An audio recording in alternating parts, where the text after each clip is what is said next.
Was it good?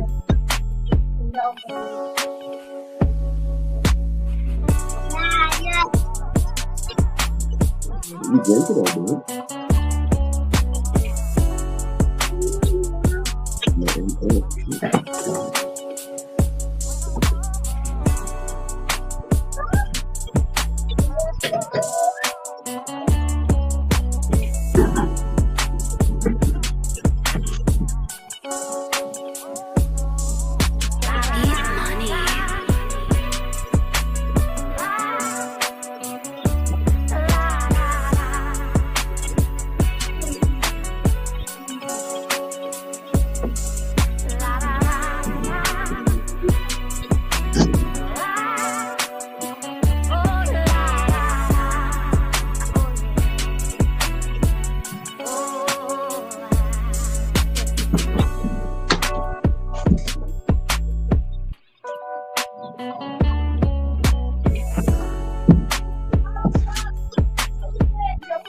Hey!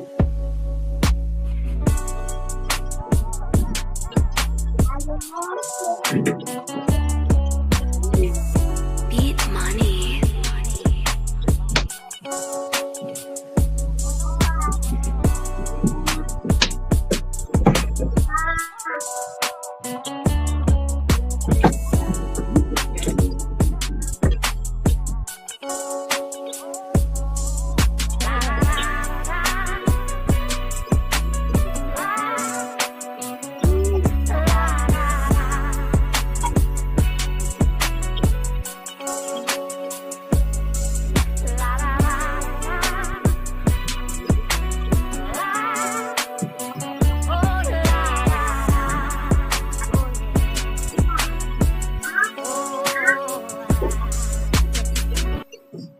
Beat money.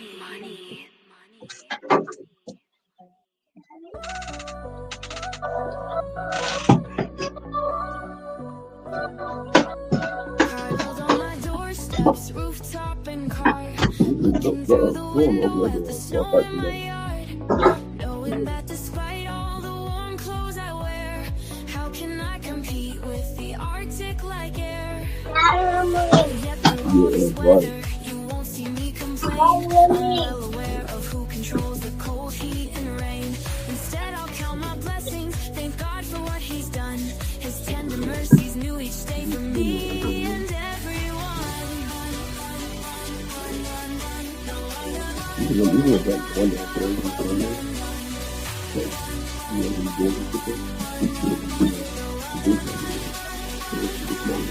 No, for the video.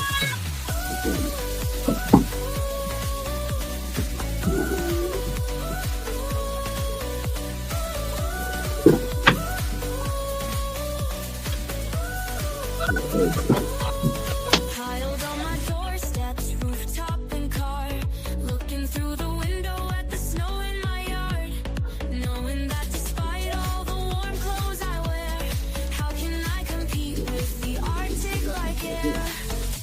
But yet through all this weather, you won't see me complain. I'm well aware of who controls the cold, heat, and rain. Instead, I'll count my blessings, thank God for what He's done. His tender mercies new each day for me.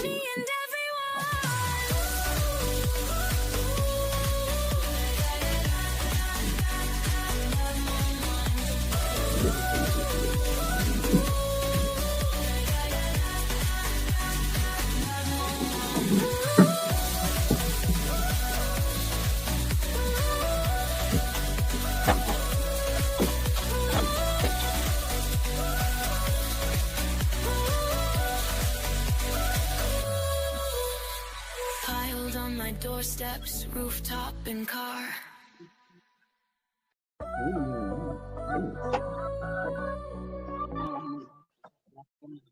I want to see what else we just put a bunch of them in that one.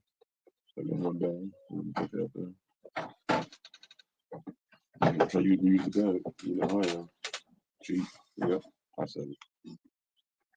Shalom. Shabbat shalom.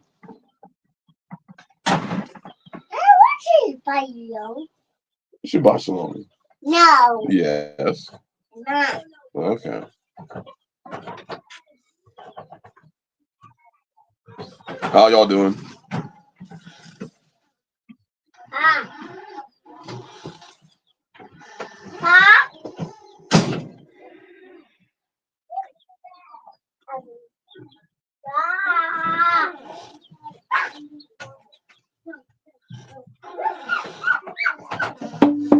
Shabbat shalom to everybody in the chat. Once again, I want to say, Sister JL, your song is fire.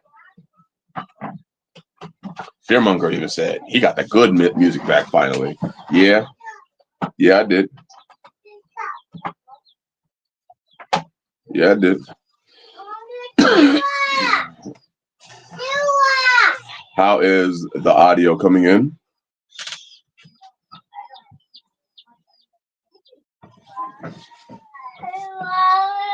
Oh, God.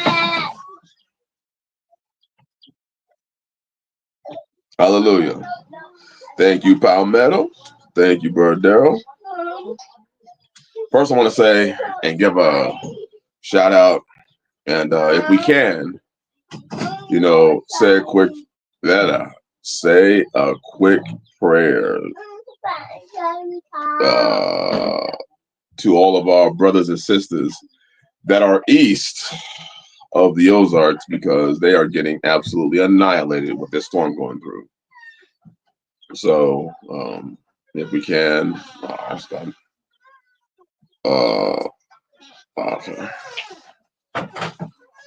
If you can, just say a prayer of protection. If you know somebody in those areas, I would say east of the Ozarks or northeast of the Ozarks, because this storm is going both into Tennessee, Kentucky, upwards of Illinois, Indiana, Ohio. All of y'all are in the target range of this thing. So I just want to, just to acknowledge that, there's some things going on out east. And whether you're a person that doesn't like me, whether you're a person that does like me, and I know that in Proverbs 1, the Bible talks about people's destruction coming as a whirlwind, but I also would not, I'm not like most people. I don't want to see destruction. If you've ever seen, or I know a lot of you have, I've seen it even more firsthand. But when you see destruction come, it's a painful thing. It's a painful thing. It makes you think and wonder. I was sitting here. We had a tornado go through an area that I drove through recently, and you're looking at the damage, and it sucks because even after the tornado rolls through and rips off the roof of your house or whatever it may do, then you have the torrential downpour. So now everything inside of your house is getting soaked, and it's just like, man, that's tough. That is tough. Let's say you got children or things like that. It's tough. So just give a little bit of acknowledgement to those that are going through this. We are under a tornado watch, so, but it looks like all the storms are going much further west. It's good to see everybody doing good.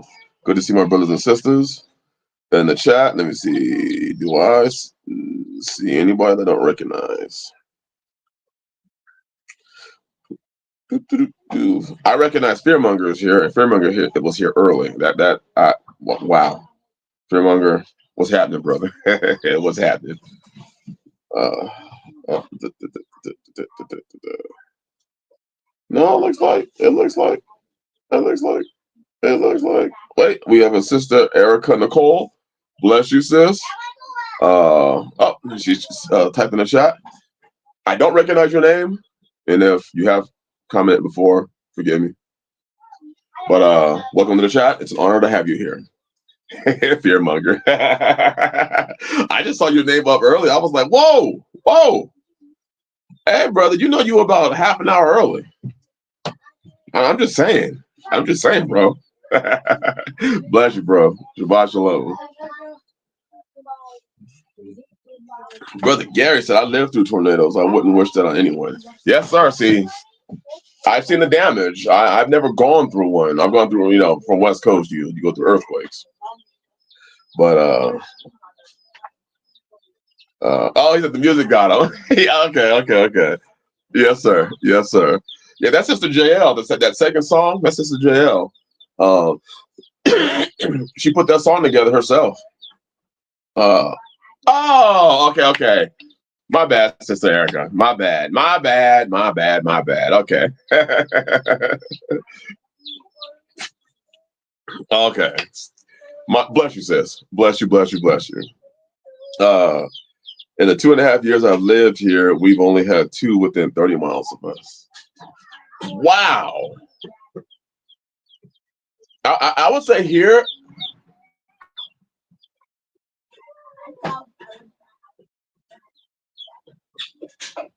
Okay, we have more than 2. But I would say the general 15-mile radius around us, we haven't had any in that area. And that's a blessing. I'd say within 20 miles, we've had one or two.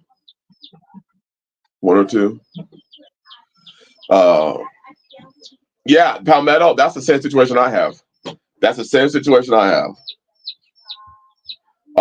We're in the hilly area, and everywhere else around us seems to be flat. And that's why they're able. I mean, they can go through the hilly areas, but they tend to hold together better and are able to intensify in strength in those flatter areas. So yes, sir, I'm right with you, bro. Right with you.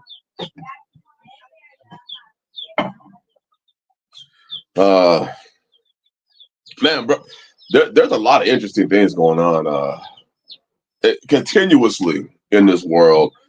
And it is always my hope that despite what you're seeing, that you keep your mind and your heart and your spirit right. Please do not go to the news, watch the news, and believe what you're seeing in the news. There are so many things that don't make sense.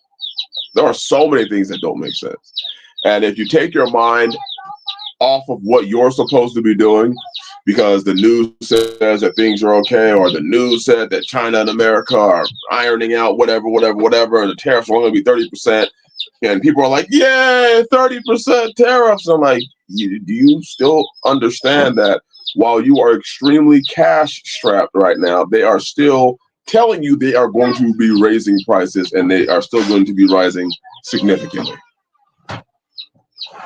There's just such a normalcy bias that is taking place today where people, it's sad. People feel like, okay, now that the zombie plague, which most people know is COVID, ended and we're all okay, and then, with the President Trump, there are people gloating right now. There are, obviously I've never voted, so I have no dog in this race. But there are people gloating that Trump is going to bring about the Great Reset. Oh, Trump's bringing about the Great Reset. This is a good thing. I'm like, wait a minute. So the Great Reset under Biden is bad. The Great Reset under Trump is good.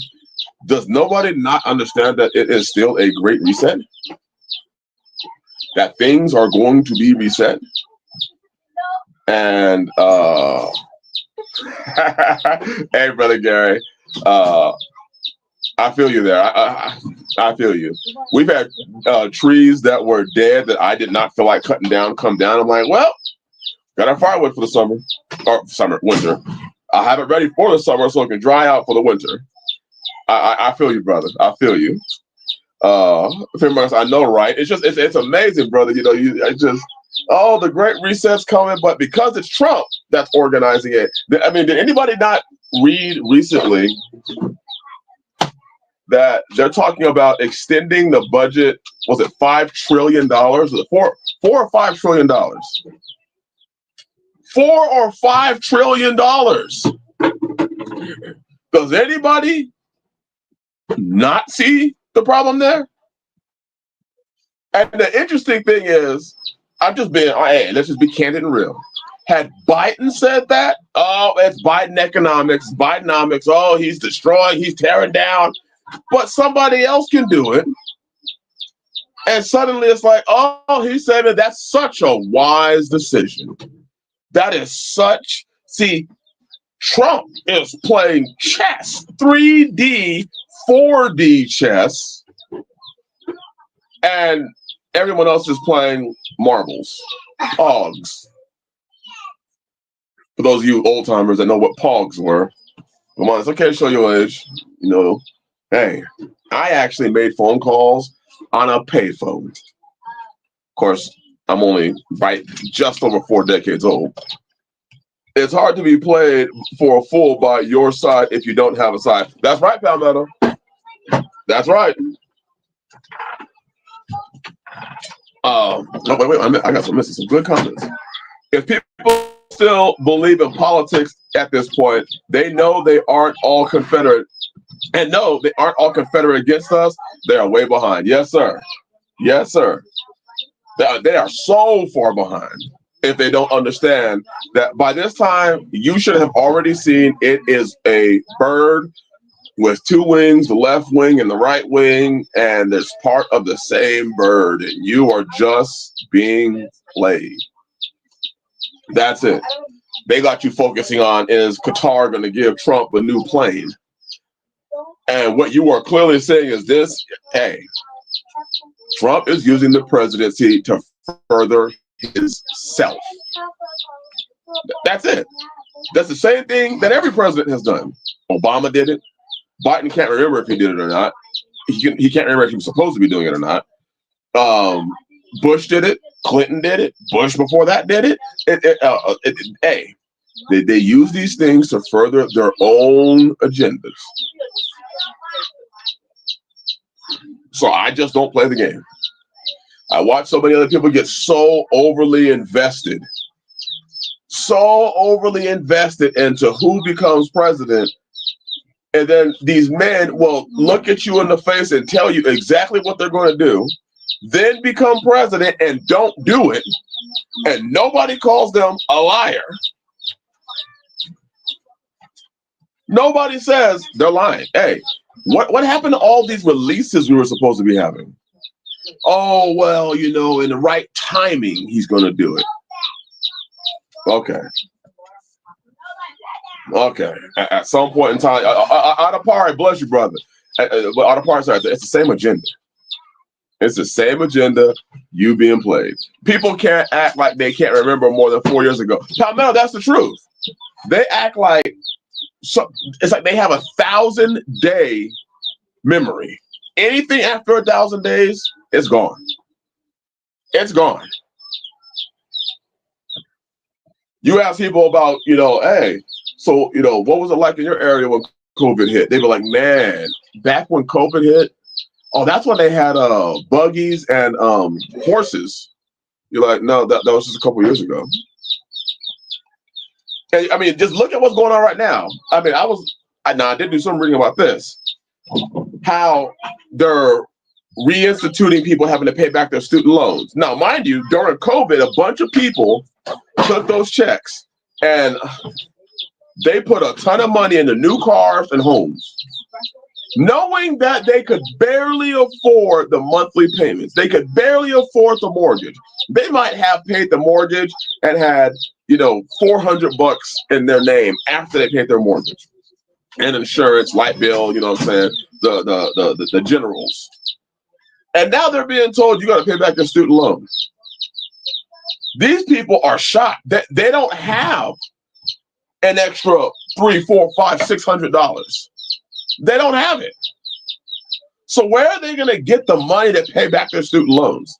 They were barely making ends meet without the student loan, but they did have a nice 2,500 square foot house. Look at Barry Gary said, I'm still waiting for my $5,000 tax rebate. Look at that. So when these repayments hit, when people start getting those checks garnished, oh, watch out. Trump talking about severely restructuring Section 8. Can you imagine what it's going to look like if you tell every single baby mama out there, and I'm being very facetious, I'm talking about whatever color you are. You tell them all, hey, you got 6 months on Section 8. After that, you're done.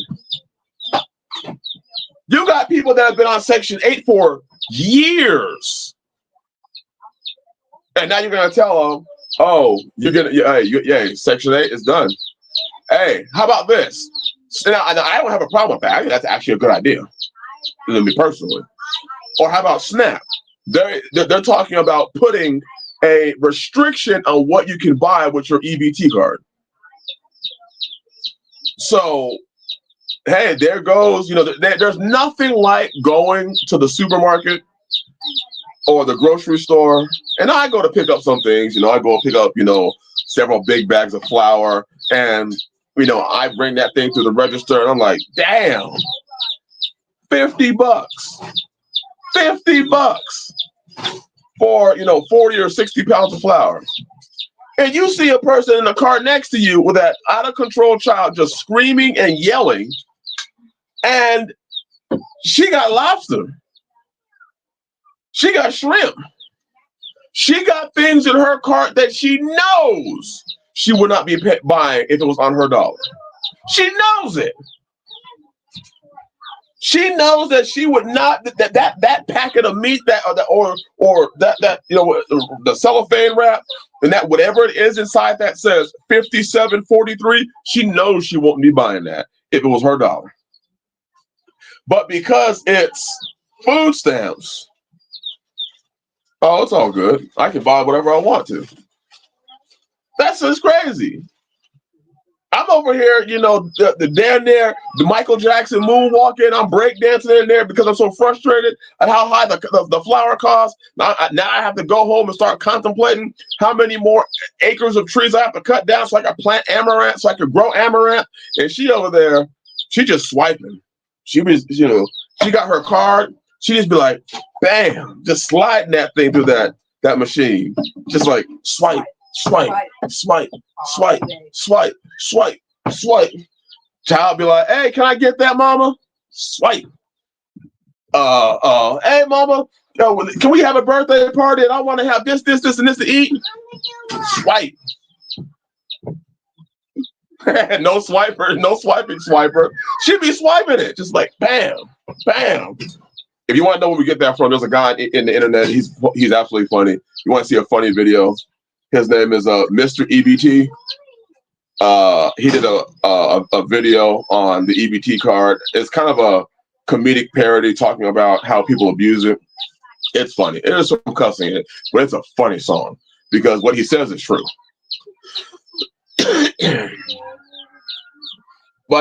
So when all this stuff hits, when people start finding out that they can't get their lobster, right, yes, Brother Gary, I actually looked deeply into that law. You cannot buy anything that says supplement facts. If on the back of it, if it says nutritional facts, you can buy it. But if it says supplemental facts, you cannot buy it. So you can't buy vitamins on EBT.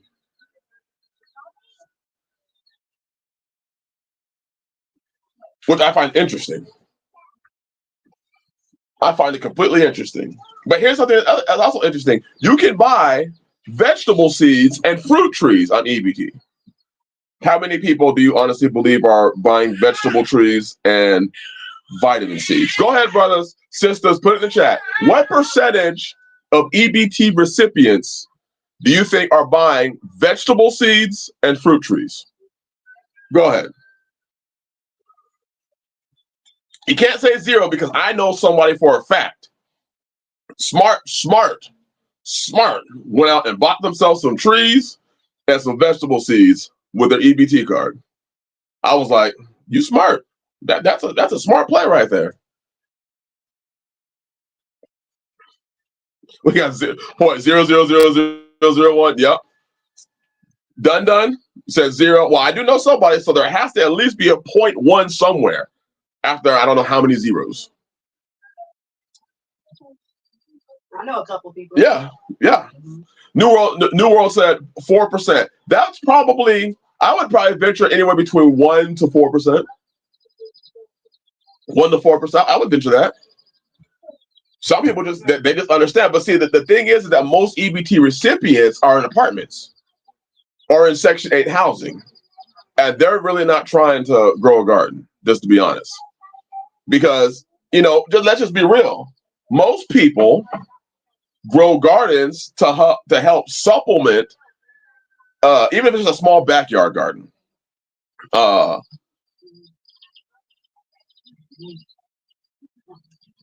They will grow food, even if it's just to supplement your bills.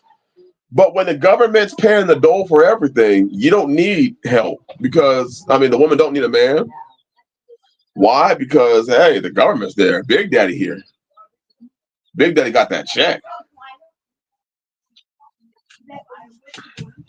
Sometimes when it's night and, he's doing this thing real good, I call him Uncle Sam.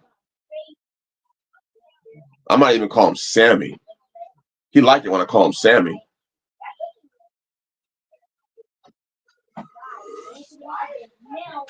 I still will never understand that. Won't submit to a husband, but will submit to the mandates that the government gives you.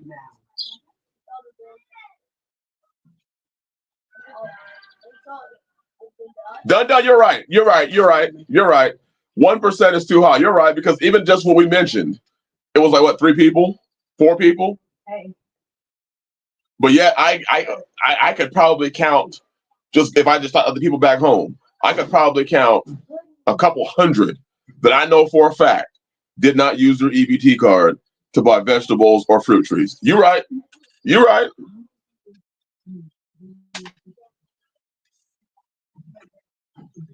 Public housing here, flower beds, okay, vegetables are a lease violation. That's crazy. Now, I will say this. I have helped, people that were in the public housing sector, where, they were, I call them behind enemy lines. They're on the reservation. You can't grow this, or people had HOAs. Now, I'm not telling you what to do because I'm not giving advice, but I will say there are some flowers and there are some plants that look extremely ornamental and are 100% edible.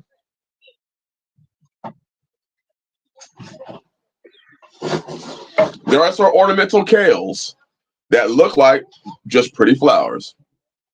There's, climbing viney plants like the Malabar spinach that you can plant, and it actually produces a spinach that you can eat. It's very good for you, but it looks like just a normal vining, climbing. So you can, people can dance around it, but eventually though, we were just talking here at the house. We lived in California. There was a street that we lived, that was like the main thoroughfare of the small relative, close to 100,000. It's small in California. Area had 100,000 people. There was a street called Florida Street, and they used to grow oranges on the street. And what happened is, some of the few homeless that lived in the town would go on the Florida Avenue, and they would eat the oranges off of the trees. So then the city went and cut down the orange trees and planted a bitter orange. Well, the people still ate the bitter oranges. So then they cut those trees down and planted grass. And I was like, that's like Sodom and Gomorrah. If you've ever read the story of Sodom and Gomorrah in the book of Jasher, how they used to make sport in watching the homeless starve to death. It was a sporting game. They would bet on how long the homeless man would survive, and then they wouldn't feed him. I believe, according to Jasher, Lot lost one of his daughters because she fed a homeless man, and they caught her. And they basically poured honey on her and put her on a ant mound, I believe it was, and she was bitten and stung to death.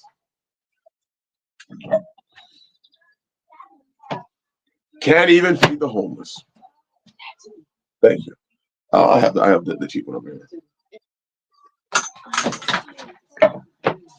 And they were like, "Well, it's attracting homeless to the area." I'm like, "No, it's not. What do you mean it's attracting homeless to the area?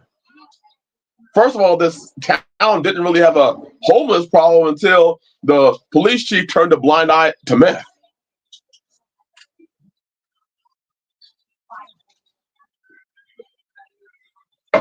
I digress. Oh yeah, fearmonger. Everybody should read Jasher at least once. At least once.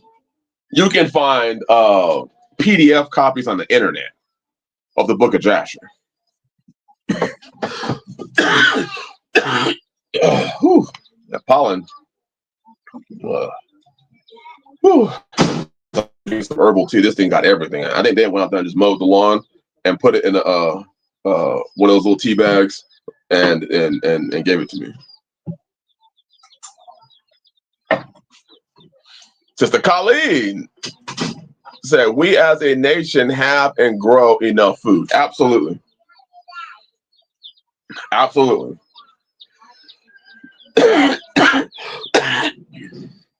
And there's enough food in this nation, or there's enough farmland in this nation that we should be able to feed people 4, 5, and 6 times over, probably 10 times over. But you got these big ag companies that go through and tell farmers take these huge grants and these huge loans from government, and then the government's being bought out by these agricultural companies and these pharmacy companies, and they convince they tell the farmer, you can't grow this.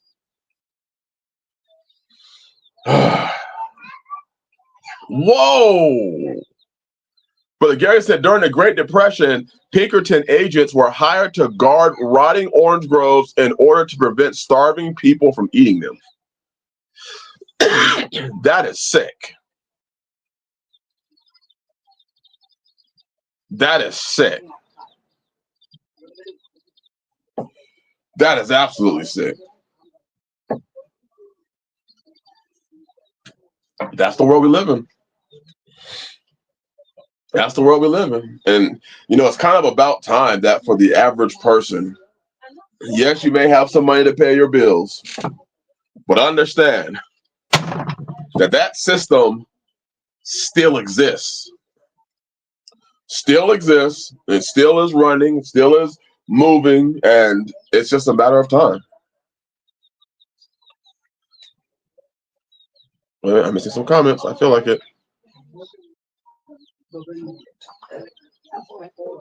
Honestly, I think most people need to read the first 5 books and nothing else for a long time. Palmetto, put that on repeat. They do.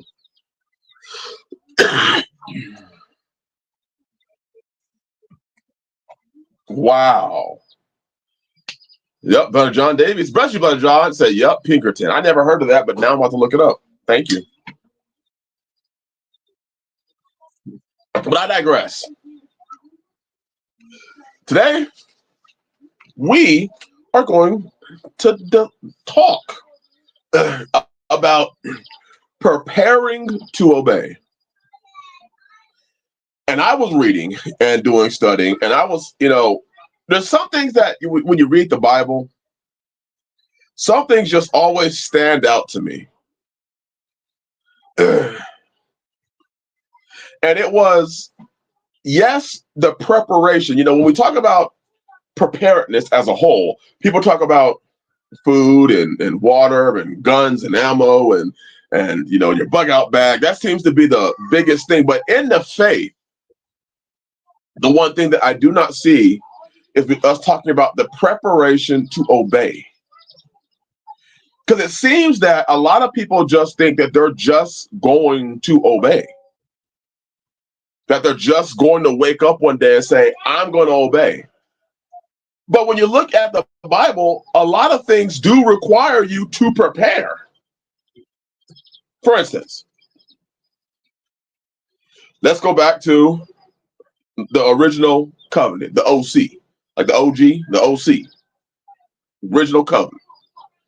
How much preparation did men have to do for Passover? How long? Give me a timeline. How long do you think a person had to prepare for the next year's Passover? And I'm going to see if somebody gets where I'm going with this one.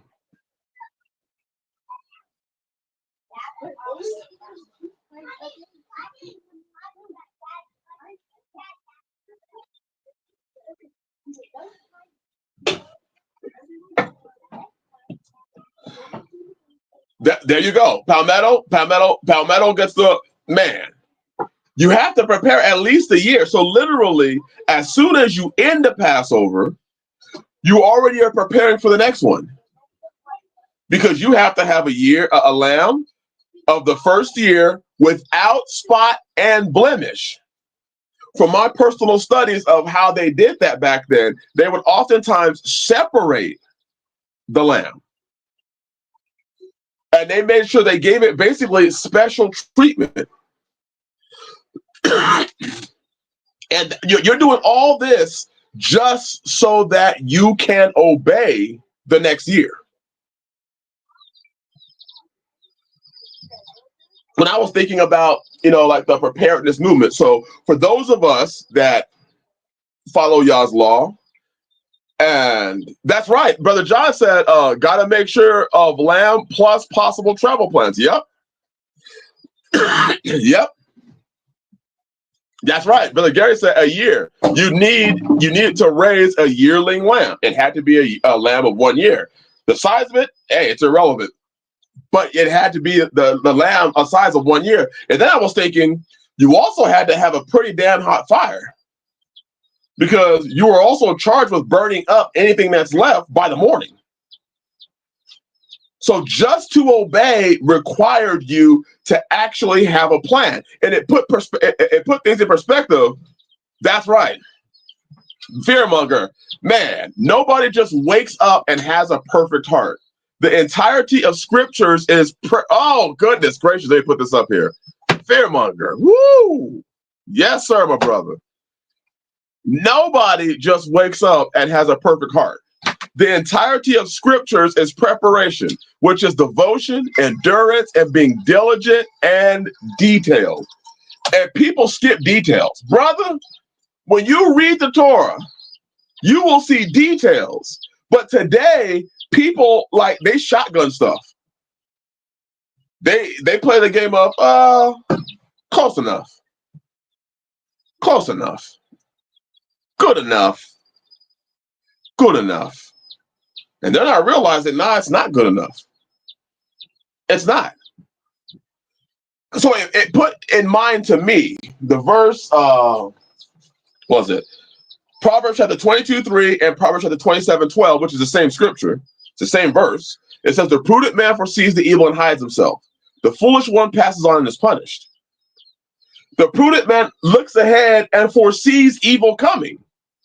Now, oftentimes, even I've used that verse in the context of have food, have water, have guns, have a place to go, da da da da da. But if you are a man, if you are an Israelite, and you look ahead and you see something coming, it doesn't have to be a life and death situation. It could be a sin and not sin situation. Just simply put, it could be a situation that will draw you Sister New World, it absolutely. She said, so it's like training ourselves. Absolutely. Absolutely. That preparation, a lot of people, I'm just gonna be real. A lot of people make the mistake of believing that they are Daniel. I'll just go in the lion's den. No, you won't. You haven't prepared your heart for that sort of endurance. I'll just go into the fiery furnace. You have not prepared yourself to be Shadrach, Meshach, and Abednego.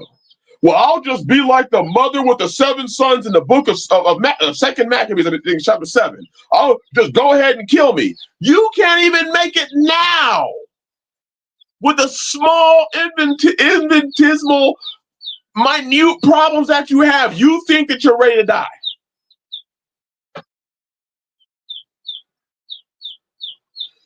It's insanity. We won't even prepare. I mean, just think about remember the 7th day to keep it holy. 7th day to keep it holy. 6 days thou shalt labor and do all that work. The 7th day is the Sabbath of Yahweh Elohim. In it, thou shalt do any work. Okay, so we have what we call a preparation day. You prepare to keep the Shabbat. Am I wrong? Am I wrong? Preparation day is really used to prepare to keep the Shabbat. So you're removing all the things that would be work so that when Shabbat comes, you can rest.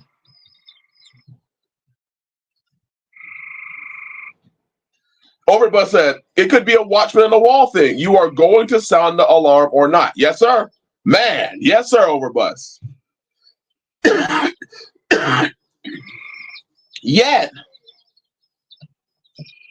when I look at preparation day, which is preparing you to obey the day of rest, you've got people that don't take preparation day as preparation day. Therefore, their Sabbath is just like the 5th day, Thursday, where while they may not be doing anything, they can't wait for Sabbath to end so they can go and finish the tasks that they needed to do on 5th day. I used to be that person. I'll be honest with y'all. There were times that Sabbath would end, and it's so sad, brothers and sisters. And this is when I first came to the walk. When I first came to keeping the commandments, I would on Shabbat be so focused on I need Shabbat to end so I can go outside and finish this. Look at Peaches. Bless you, Peaches. Shabbat Shalom says, she said, I usually take 2 days to prepare. Look at that. 2 days for 1 day. 2 days for 1 day. Wait, Jeremiah 12:5. Wait, let me get that. Yes, sir, Fearmonger. Jeremiah 12:5.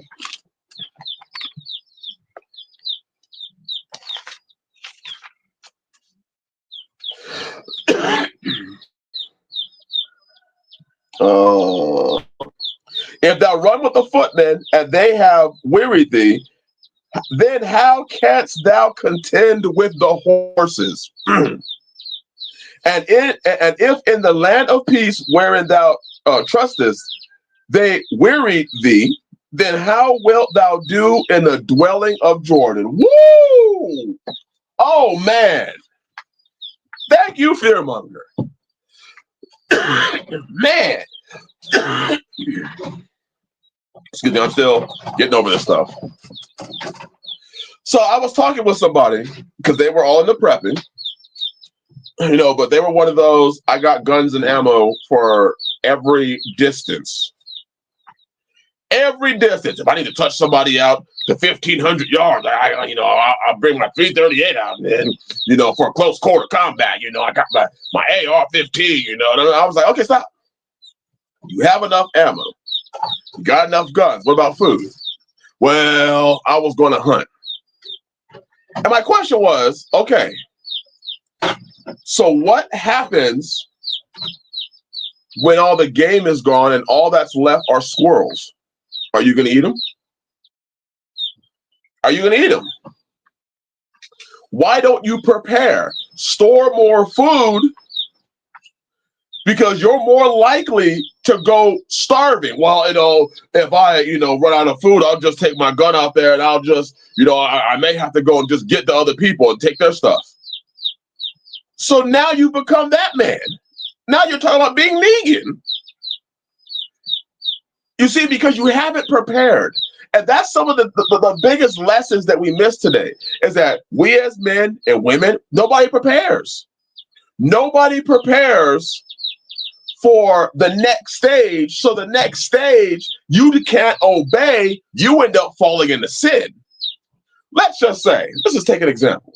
Let's say a woman or a man, pick a choice. Let's say, in this case, a woman. A woman does not take her lessons while she's growing up at how to be a wife serious. When she gets married, if she wasn't taught, listen to your husband, what is she going to do when she gets married?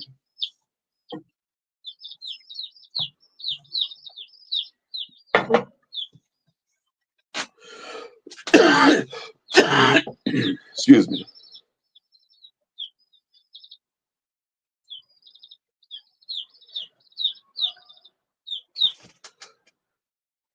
Done said it. Run amok. So she will run amok and sin in her marriage, which means she will actually be disobedient and sin. So without the preparation of getting yourself ready for something, a lot of people simply run into it and fall into sin because they did not prepare themselves to obey. Now, let's say every woman, let's go back to biblical times. Women spent their time at home with their mother, learning from their mother, and then with their father, learning from their father. Because little girls do learn from their father. They learn a lot from their father, because their father is the one, as Sirach says, is the one that's praying for her when no man knows. But also, the father is the one that when she needs to start learning about what men want, it's going to be the father telling her that. It's going to be the father. Hey, make sure you learn how to cook. Make sure you learn how to be quiet. Make sure you learn those things. And for some reason, little girls will hear those things from their mother, but when their father comes and says it, it's a whole different ballgame. Adapari, I absolutely agree with you. When hunger comes, we're really going to see what's inside of people.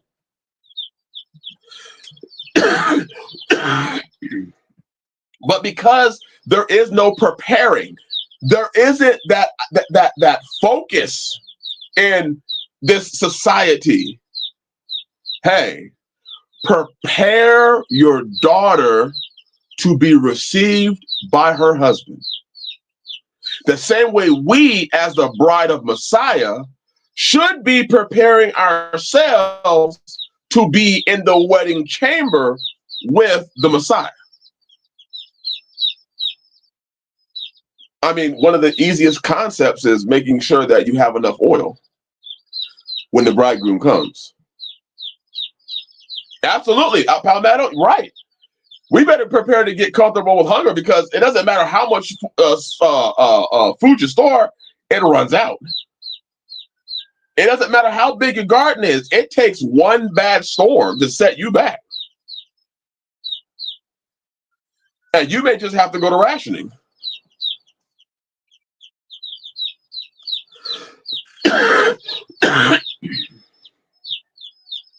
But how many of us are actually preparing to be obedient? How many of us are actually preparing our minds and our hearts to be obedient? Because obedience doesn't just drop out of the sky into your hands. But fearmonger, goodness, brother, you are on fire. Let me put that up there. Woo! No fathers, no preparedness. Let's just be honest, y'all. Who are the primary teachers of preparedness? Let's just be honest.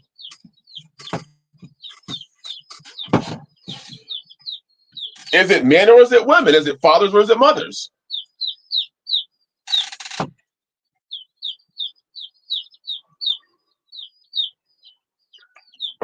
That was it, Brother Garrett. Yes.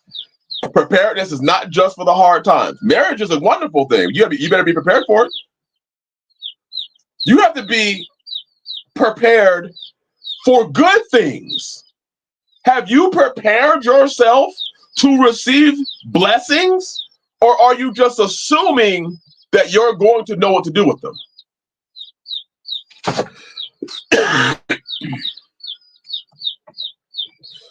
I notice a lot of people, they're not prepared to receive blessings. They're not prepared for good. They're not prepared for bad. They're not prepared for anything. Donna said it, men are, well, the YouTubers, Brother Garrett, that's right. Men are, that's a good one, Brother Garrett. It is YouTubers. Ooh. Ooh. We have to be prepared. We have to be prepared for the feast days, the festivals. We have to be prepared for the Shabbat. We have to be prepared to obey. We have to be prepared to be married. We have to be prepared. I mean, we have to be prepared. That seems to be one of the fundamental bases of what Yah spoke in the Bible.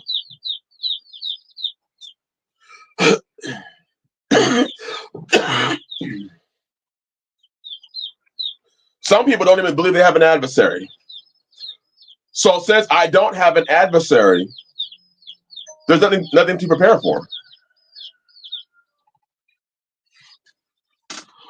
We have nothing to prepare for because there is no devil.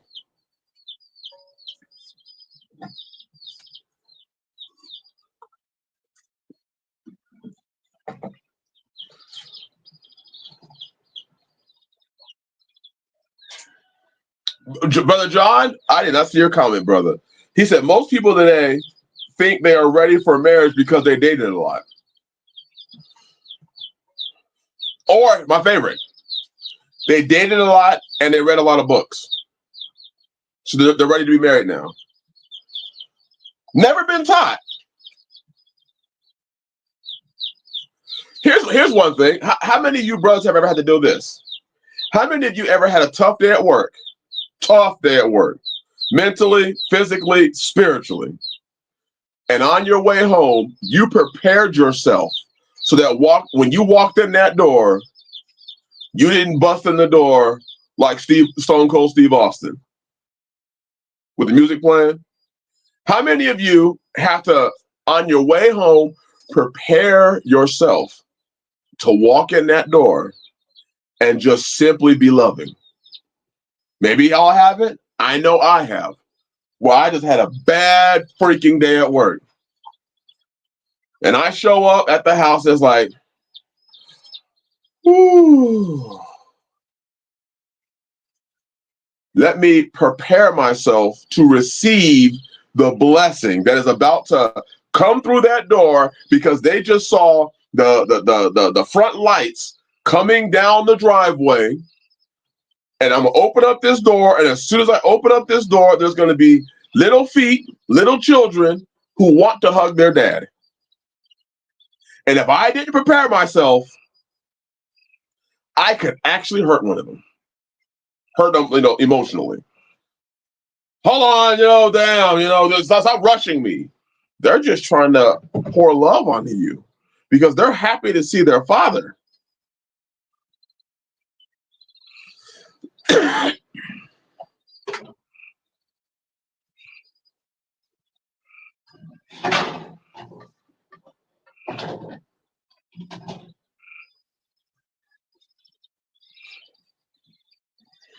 Overbus, bless you, brother. Overbus said, do most people even recognize the blessings that come to them? Brother,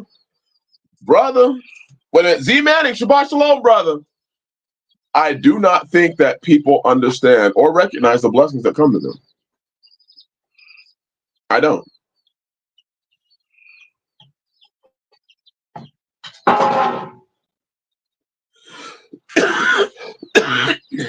No, Brother Gary, that's true. Brother Gary said, I hate to be a downer, but you also need to prepare yourself for the day they go to college and come back assholes. Whoa! Oh! That's a tough realization, brother. It's a tough realization that you may send your child off to college and they may come back and you won't recognize them. You see, we have to prepare ourselves. And you have to prepare yourself for damn near everything. You can't just expect it. like for obedience, for submission, you just can't expect that you're going to read the Bible and it's just going to be done. I'll tell you a story. There's one time I was talking with a brother, and I was telling him, man, there's a lot that's going on. This is years ago. There's a lot that's going on, and I'm experiencing some anxiety. And he turned and looked at me and said, brother, anxiety is not of Yah. And I looked at him and I was like, no fucking duh. I mean, I had to be real with him. I was like, I'm telling you I have a problem. You telling me it's not of Yah is not a new thing to me. So clearly I am struggling with this idea. It's like when a person says, it's my favorite. Brother, I'm going through, I'm having some fearful thoughts. Y'all didn't give us a spirit of fear, but a power of love and a sound mind. Okay, I'm glad you repeated me the verse, but it doesn't take away the fact that I still fear right now. It doesn't take away the fact that I'm still experiencing fear.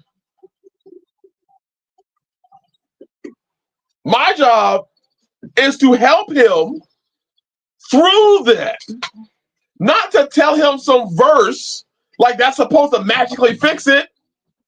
Oh, well, now since you told me that verse, yeah, you're right, fear's gone.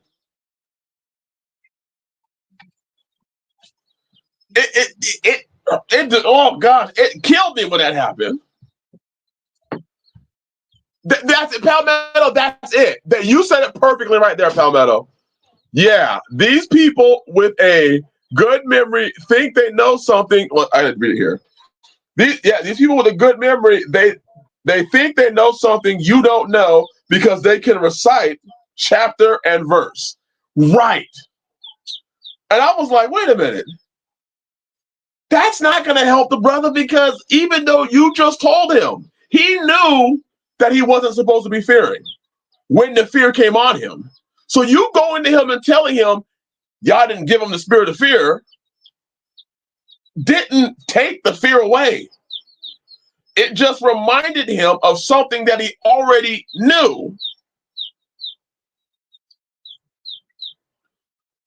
Goodness, he's asking for help to overcome that, not a repetitive verse. Brother, the Bible says that, this and this. Okay, but what does that mean to me when I am fearing right now? What does that mean to me in real life when I have fear? Well, if you just trust in Yah, then you wouldn't fear. That sounds great. How do I do that? Man, I can't pronounce the name. There's a lot of letters, but he said, in such a rush to be a scholar. That's perfect. That's exactly what it is. Bless you. I'll call you TT. It's a blessing to have you here. It's a blessing to have you here. It's an honor. There's some more verse. There's some more comments. I need to read them.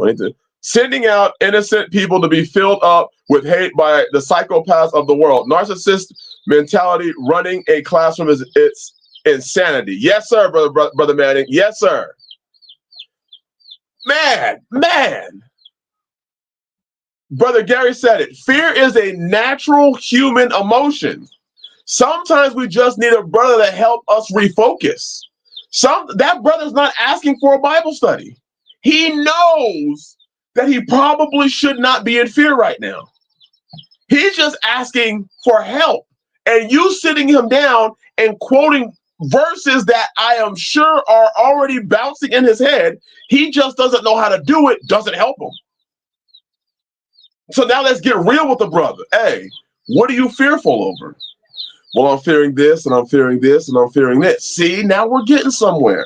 Now we can see where his fear is based in. But you going and quoting a bunch of verses to him, don't do shit. Dun said, I used to do that stupid crap, that same stupid crap. That precept king spirit is what I had. Brother, me too. I used to do that same thing. I used to do that same thing.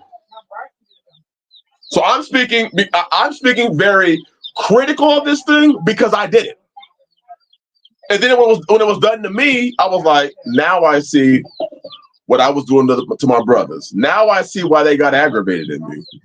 Now I see it.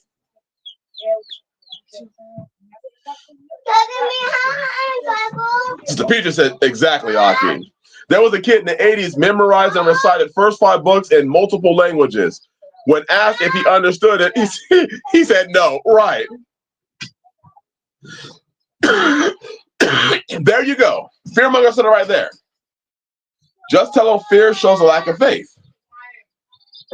There you go. Fear shows a lack of faith, brother. Do you believe in what you are doing? Do you believe that Yah sent you this way? Then you need to believe in the promises of Yah. He sent you this way. You don't have to fear. You just have to keep going. Don't stop. The devil knows that if Yah sent you this way and if you are obeying the Father, he knows what will come out of you accomplishing this thing. So he has to try and get you off the path. But you have the power to overcome this. And do you believe Yah? Yes, sir, I believe Yah. Then get your ass up and get to getting, nigga. Then they be like, yeah, you know what I'm saying? Yeah, that's right, let's go do this. And then away he go. The person quoting scriptures during your low points in life are no good to you when they can't offer real solutions. Brother Darrell, you said it perfectly. You said it perfectly. I need some real answers. Well, the answers are in the book. Yes, the answers are in the book, but it doesn't tell you exactly how to do it. Well, yes, it does. So the book tells me how to reformat my hard drive so that I can run Linux and a Windows on a partition hard drive. It tells me that? No. Okay, then.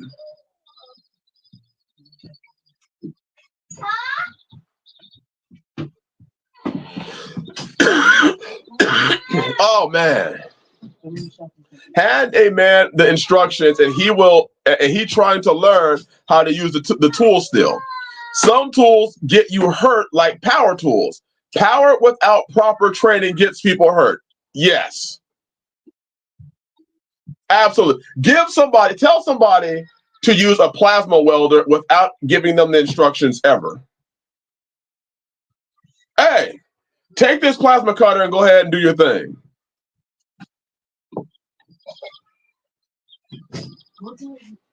There you go, fearmonger. Get.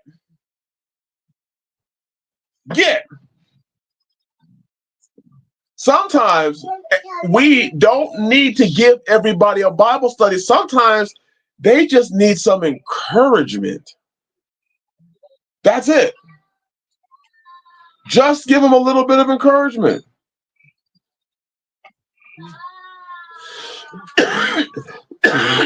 Just encourage them. You'd be surprised at how many brothers today who are part of these churches and camps and ministries don't get just simple encouragement. Just that. Hey, brother. There you go, Z-Man. Yep, that plasma cutter. Yes, sir. Yes, sir.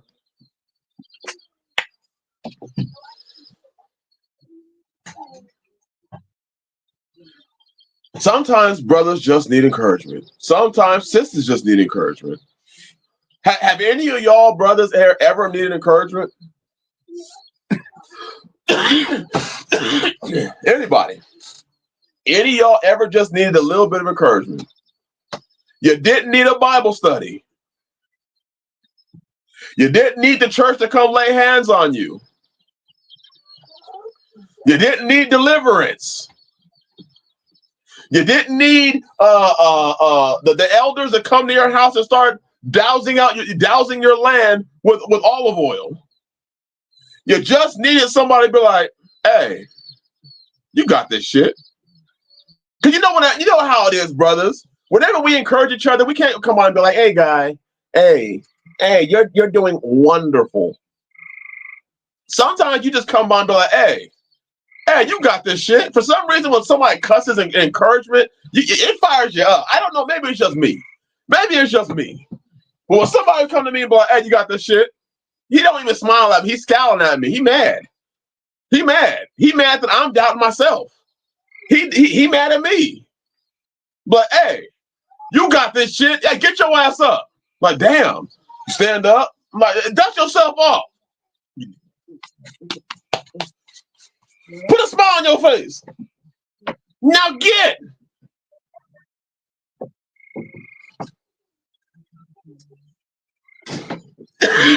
Maybe it's just me. There you go, Brother Daryl. I didn't need them to come and say, "Well, you must not be living right. You must not be living right." Wait. I saw Danny, Lyrica, blessings. It's an honor to have you here. In the chat, he said, "I used to use the same tactic when working security. LOL. It grounds people up." Mad respect. You can do this. 100%. That's it. That's it. There you go, Mason. Mason put up First Thessalonians blessings, brother. It's good to see you again. 1 Thessalonians 5:11. Therefore, encourage one another and build one another up, just as you are doing.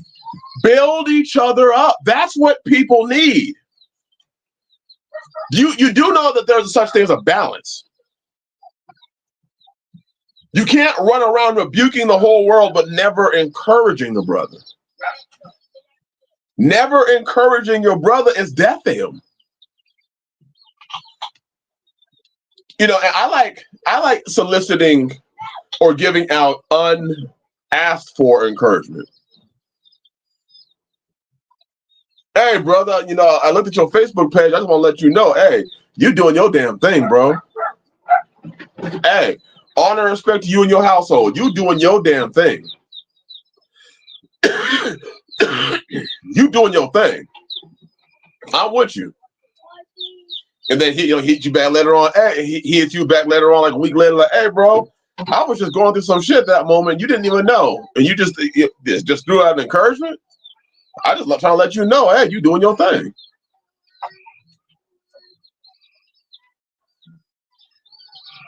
Man.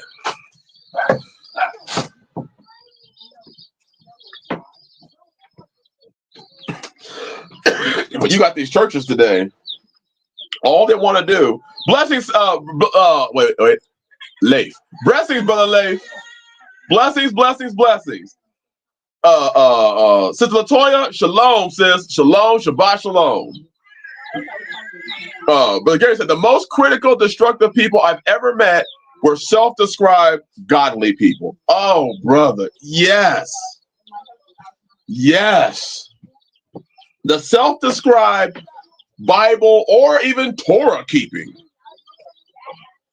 Goodness, they be the most discouraging people.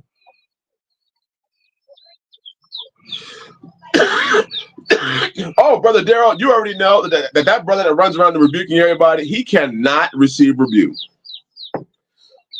He cannot receive it. And these people that literally, they don't encourage anybody. They're not encouraging people. It's just nothing but you're wicked. You're foolish. You're stupid. I'm smart, but you're stupid. I'm a genius, but you're not. I'm holy. You're stupid. You're foolish. That's it.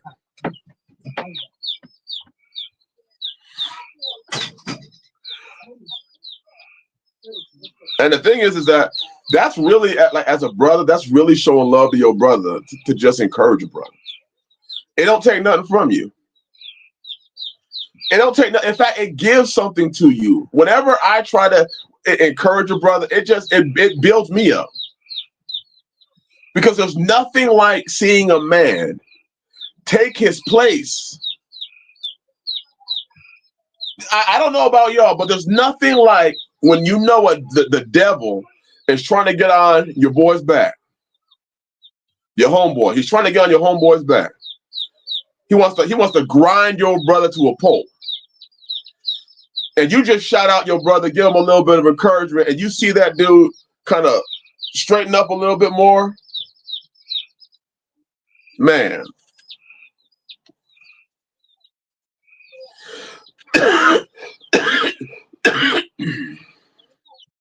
Man. People have their own intentions and motivations. Yes, sir. Yes, sir.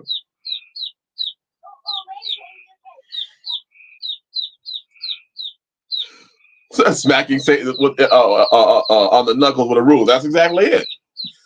One thing I think that we need in this faith more than anything is encouragement.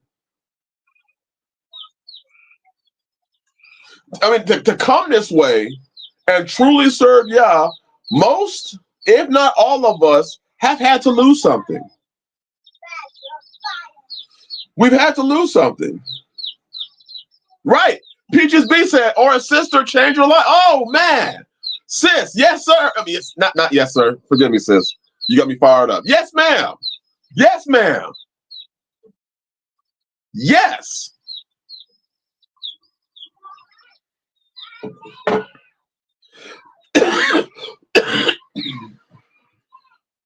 Hey, let me say something, brothers.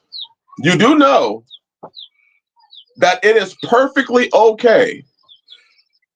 You have to forgive me. It's getting hard to breathe. This pollen, it jacked me up. But it's perfectly okay to encourage a sister without trying to hit it. Oh, shit. It's perfectly okay to encourage a sister, a single sister, without trying to hit it. It's perfectly okay to tell a sister, hey, keep going. You gonna be all right. Keep serving Yah. You gonna be all right. Without trying to smash. It's okay to tell a sister who separated herself from her husband to go back. Hey, go back. But see, you don't want to go back because you're trying to hit. Think about metal. Metal's like, wait. We can talk to a woman without thinking about sex? No way. Yeah, we can. We can. It's okay. It's okay to encourage people without looking for a return. You know what I'm saying? If I give you that, if I say these great swollen words, you're gonna have to give up the pussy. For real. For real. Now, if she wants to join your house and everything like that, hey, different ball game, different thing. We talking about different thing. But it's surprising to see how many people don't have encouragement today. They don't have it. They go to work. The world is depressing. Then they turn around from the world and they go to church. And church is even more depressing.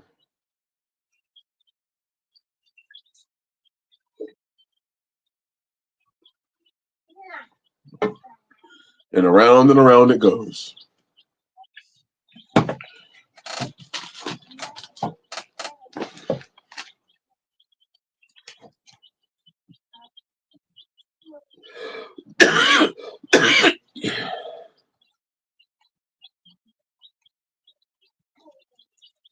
That's right. Brother Daryl, thank you for providing a balance.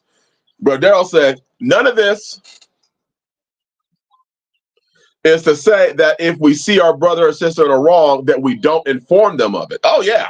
Definitely inform them. Definitely let them know, hey, that's wrong. I just need you to know.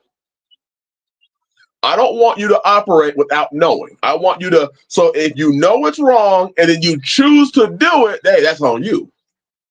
Like the Bible says about the watchman, if you don't warn the person that the sword's coming, if you don't warn a person of their wrongdoing and they fall into that their blood will be on your hands. So if you see somebody in wrong, you're best off just letting them know. But you can even let them know and be like, hey, I wouldn't do that shit. That is wicked. Here's a better option. See, I like to be able to, when I inform people of things that when they're going wrong, I like to give them an option to get it right. Hey, sis, you ain't gotta go over there and you over there hobnobbing with a bunch of dudes and getting done. Why don't you just stop? Why don't you go get yourself a husband and get yourself married and give yourself to him? Damn. Provide them with the counter option so they can tell you no, and at least hey, they are rejecting a better way. Now, if they reject a better way, I got no problem walking away from them now. After the first or second admonition, reject them. If I give you a better option and you choose not to take that better option and you want to keep going, hey, I'm not bothered. But what would bother me is if I don't give you a better option.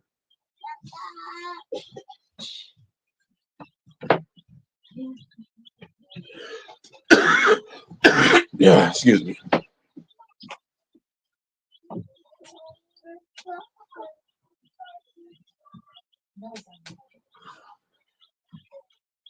Brother Gary said, this world is like a great big bucket of crabs. Nobody seems to want to see anyone else do well at all. At all. We do not want to see our brother or our sister doing well. So we all drag each other down. I'll grab you, I'll drag you down, and then you grab somebody else and drag them down, and we just continue this cycle. Yeah, excuse me.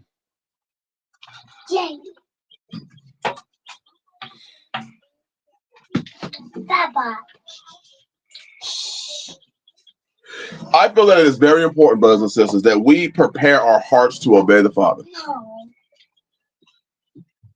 In all things, especially living an agricultural lifestyle of, like, I go to my gardens. What would happen, brothers, if you just took your seeds and threw them into a spot that you wanted your garden, but you didn't prepare the ground? What would happen?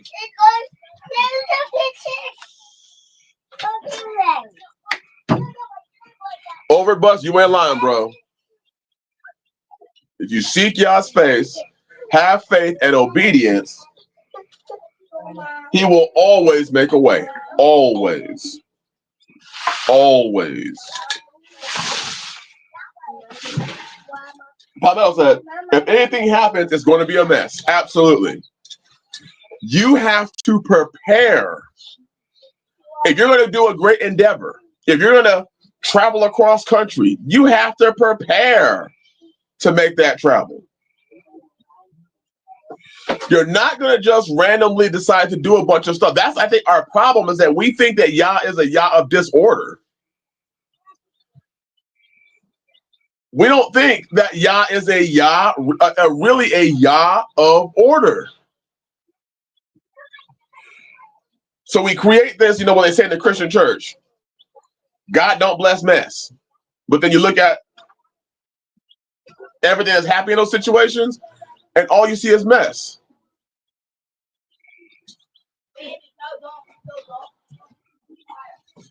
All you see is mess.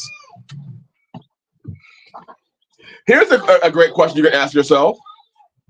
Be honest with yourself.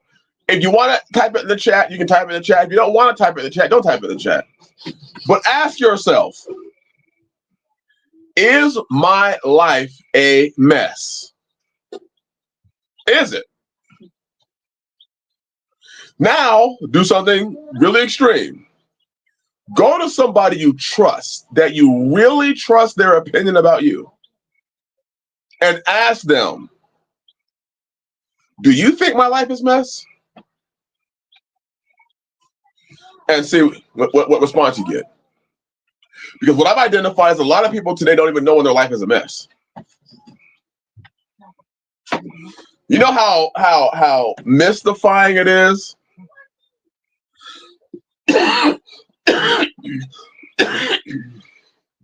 When you go and I've asked, people, brothers and sisters, how you doing? And they quick to say, oh, I'm blessed. And you look at them like,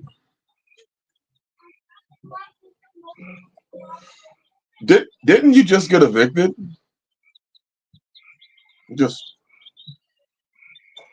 And then didn't you punch the officer? And now you have an assault charge against an officer. And didn't you just get out of jail for said assault? How do you say blessed? I'm amazed, honestly, brothers and sisters, and this is going to hurt some feelings. But I am amazed at how many people call their lives blessed. Can I ask some questions, brothers and sisters? Please, can I ask a question?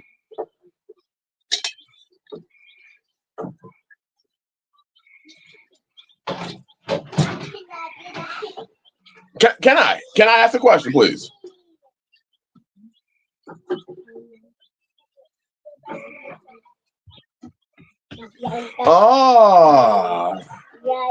Read a book. Sing a little louder. Church people in Nazi Germany would sing louder at church when the train's full of. Oh, I did just ask. I did. You know what? Done. You got me. You got me. When trains full of prisoners would go by, head to the camps. Whoa. But Jay Morris, Shabbat Shalom. He's not gonna ask one more. Thank you, done. Okay, I'm just asking a question. Please, just take this as a question. Is a fatherless child in a position, is he blessed by not having his father?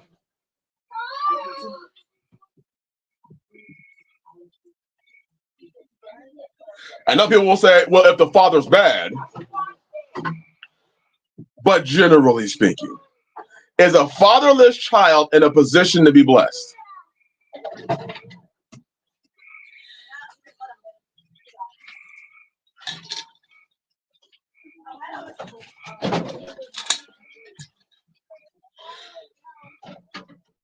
All right, so we have some no's.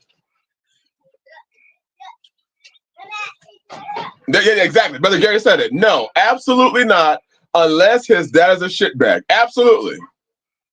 So, hey, House of Ymir, bless you, my brother. Shabbat Shalom. Shabbat Shalom. Okay, so if we can get, we have a consensus of an answer, then why is it that single parents, a society, pushes the agenda that the child's blessed?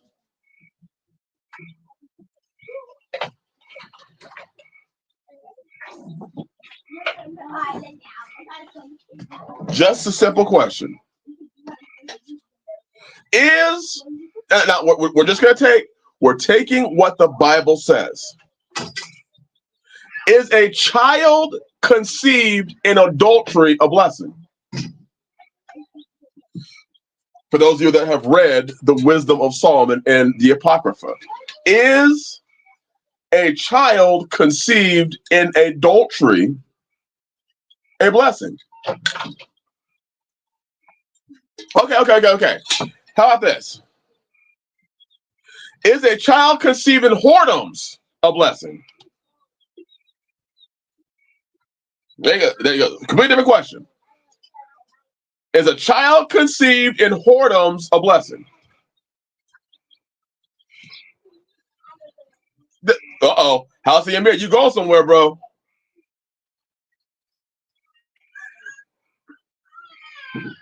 I saw somebody.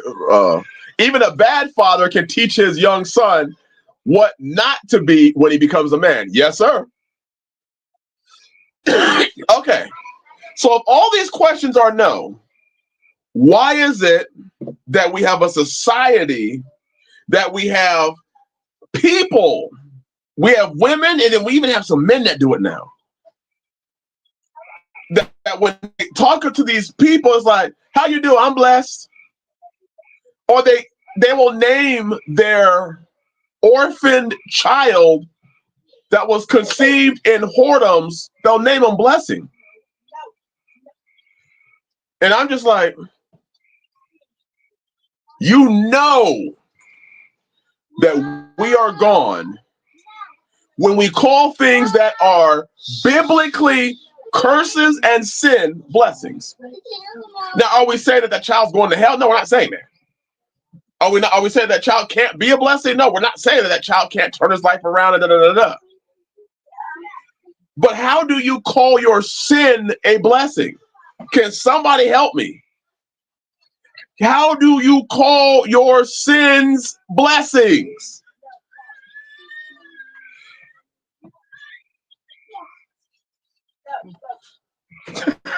Daddy said that's low-key doing what the strippers do with their names. There you go. There you go, brother Daddy. That's absolutely the truth.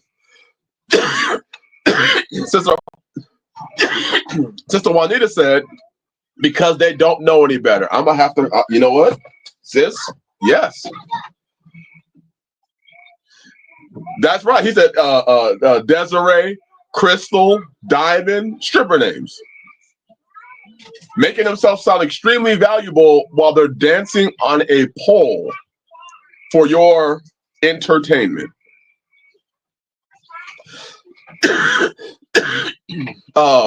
Hebrew Rapaholic, bless you, my brother, said, I think it's a coping mechanism. Brother, I think so too. But what happens to your mind?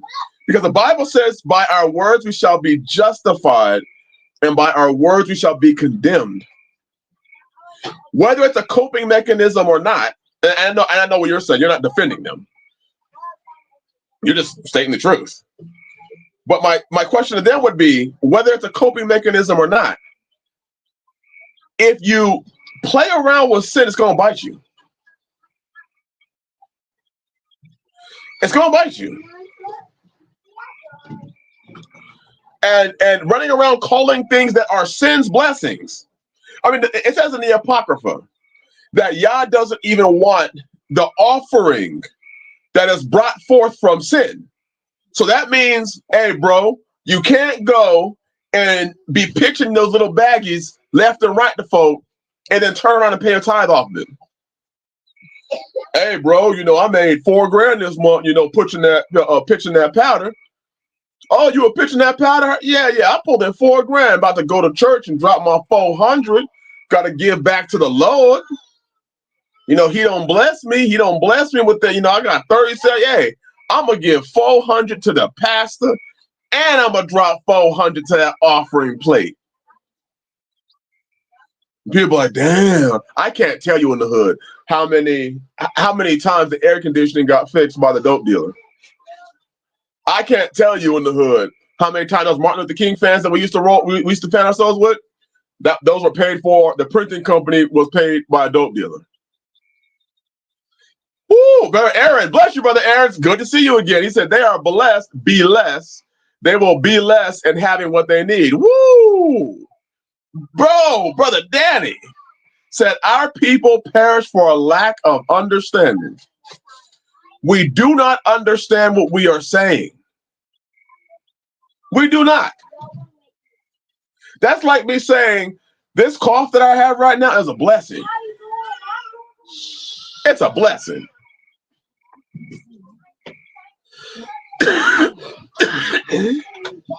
Metal, stop.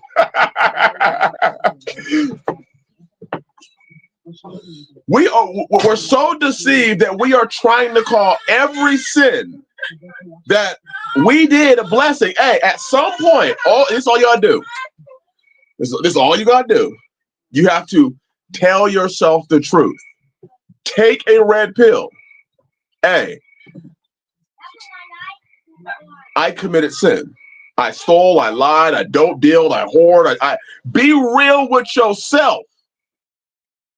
Be real with CHO, self. Admit your wrongdoings. Go to the Father. Ask him to forgive your sins. I wouldn't even say this for a lot of people. For instance, if you wrong somebody, pay recompense. Hey, if you a woman, see, if you ain't like this shit, if you a woman, you left that dude and took his child, consider either going back to him or giving the child to him. Consider it. Would you have me back? Now, if you went out and whored again, then no, he can't. But you know what I'm saying? We have got to stop allowing the wickedness that we do to be pacified. I saw one of the brothers say something about feelings. I was just about to say something like that, bro. We have to stop allowing our wickedness to be pacified by how we feel. Because my feelings are hurt, my sin isn't as bad.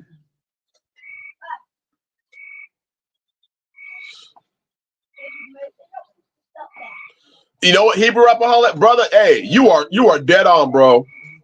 I see the coping as a way to avoid being honest with themselves, brother. That is so good. That is so good, brother. They cope with it.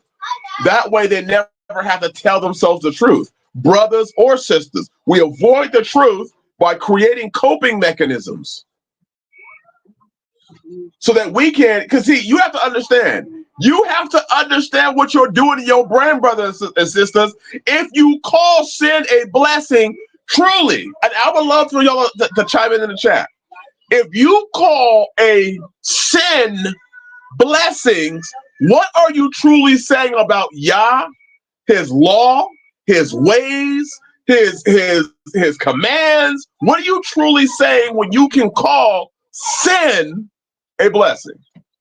What are you saying? I would love all y'all chime in.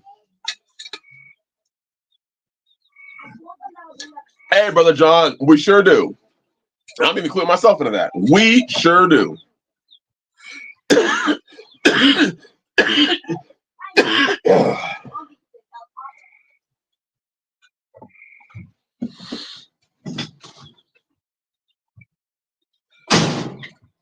Man, Brother Gary said, calling a sin a blessing is spitting in Yah's face.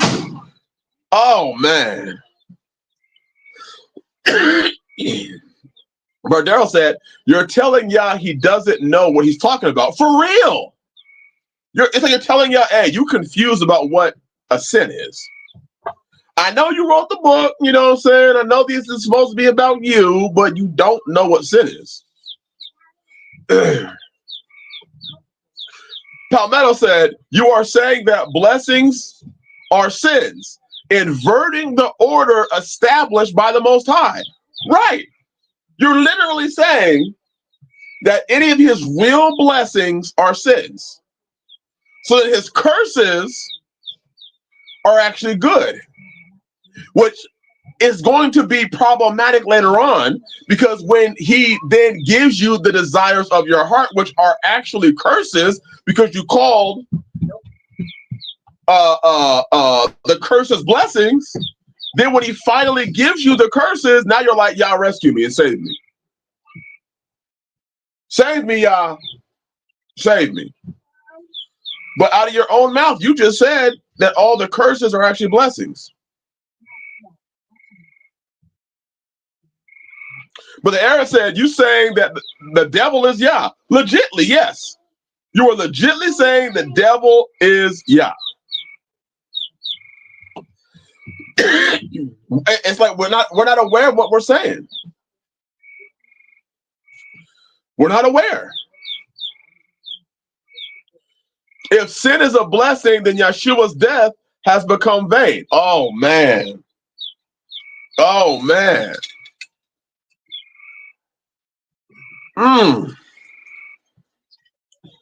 It was for nothing. He died for no reason. The Son of Yah died for no reason. Oh man.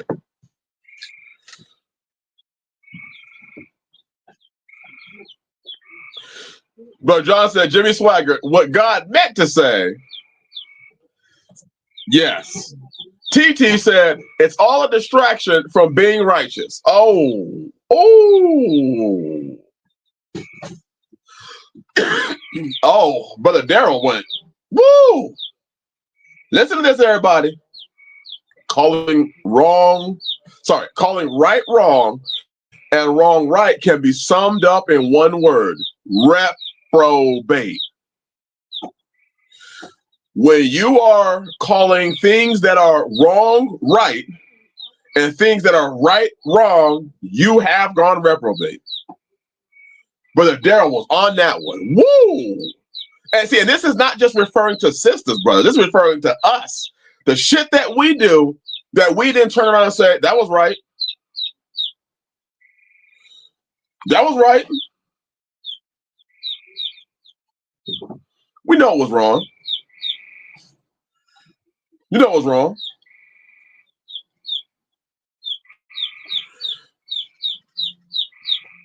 That's why I'm careful of the words that I say, y'all. I mean, on the real, I'm very careful of the words that I say. Like I've heard of dudes, they get with a hoe and they be like, "Hey, she had that good." I'm like, wait a minute, did you just call a whore's vagina? Did you just call sex with a whore good? Don't you have respect for the word good enough to not bastardize it and make it vain by calling what is bad good? Or other dudes, going back home. Hey, bro, hey, I need me a bad bitch. The Bible says, a shameless woman shall be counted as a dog. So a shameless woman, according to Sirach chapter 26, would be labeled a female dog. So you need, mind you, a bad, shameless woman. So essentially, you need a Proverbs 7 woman. See, I try to make sure that when I say things, it ain't that shit. I just try. It don't mean I always get it right, but I've been practicing being more conscientious of the words that I say. Because you might say something, and yeah, it sounds good. Yeah, it's suave. It's what the world says. But we may have to start taking in strong consideration. If we are not to be of this world, then maybe we should not always use these new cool terms of the world as well. I'm just saying. That's just me. Maybe I'm just old. Maybe I'm just old.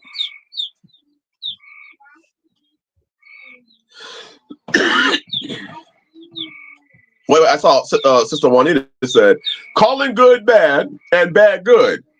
Sounds familiar. It sounds familiar. But Gary said, save me after I spit in your face. Not going to be a happy ending. Absolutely, bro. Absolutely. I'm going to spit in your face, and now I need the blood of Yahshua to cover my sins. That may not go very well. Palmetto said, you're on the wrong team if you call a curse a blessing and a blessing a curse. You are on the wrong team. I mean, because there is a team that believes that. There is literally a team that believes that blessings are curses and curses are blessings. Brother Danny said they'll call evil good and good evil. Bro, it's only just intensifies as time goes on. Yes, Brother Danny. As time goes on, it's only intensifying. More and more and more and more. Have you noticed that more and more you are finding that the things that are good, they are calling bad, wicked, sinful, demonic. But then the things that are demonic, those things are being promoted. The things that are wicked are being promoted. For instance, I have a study coming out on Deuteronomy 24, verse 1, in comparison to like Matthew 5:32. We have we'll probably do a live stream on that one. Because as I read the book a little bit more, and when Yeshua said, because of the hardness of your heart, Moses allowed you to give a bill of divorcement. But from the beginning, it wasn't so. It just got me thinking. It just got me thinking. Cleaning Pro, Shabbat Shalom. Welcome to the channel. It is an honor to have you here. Welcome, welcome, welcome. But I've been kind of looking at that Deuteronomy 24 a little bit in comparison to what Yeshua was saying. Because there's that big conversation. I'm not going to go too far into it, but there's that conversation of what was Yeshua actually saying, considering it was Yeshua that said this. It was him that said, because of the hardness of your hearts, Moses allowed for a man to give a woman a bill of divorce. Which to me would indicate that what is the cause of divorce? If Yeshua said that because of the hardness of your hearts, Moses allowed you to give a bill of divorce, what is the cause of divorce?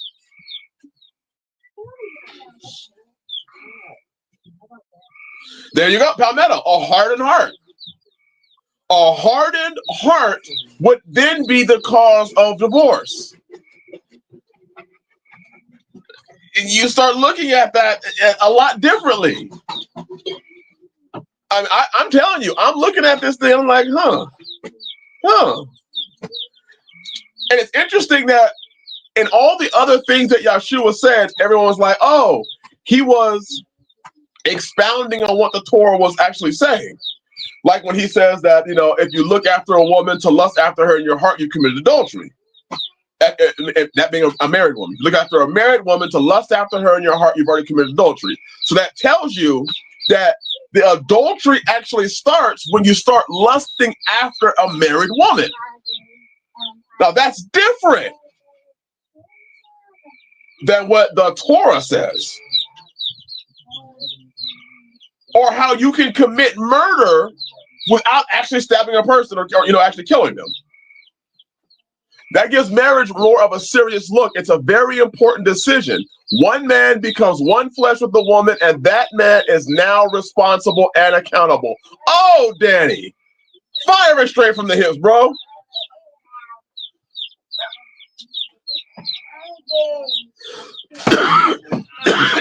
So if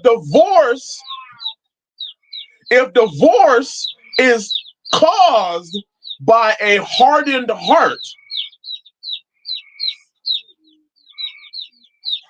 and based on the words of Yeshua, and I find this interesting, y'all. I'm gonna be honest with y'all. This is what I'm looking at. I'm not saying I have it all out. I don't have it. Y'all know how I do. I like to study when I'm not. I like to think on these things. When I'm outside working, I wake up in the morning, I'll read a couple verses and be like, bam, be outside and just be thinking about that. Yeshua himself said, Moses, should we go there? Where's that at? Matthew.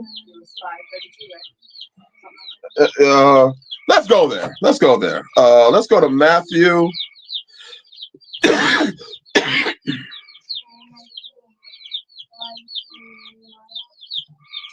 No, that was that one, not that one.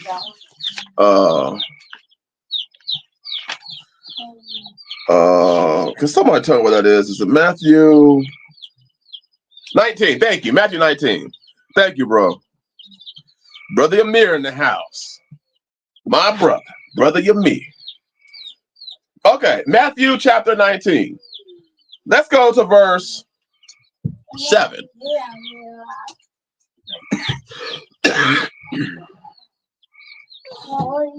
Wherefore there are no more twain but one flesh. Therefore, okay, let's go at verse 1.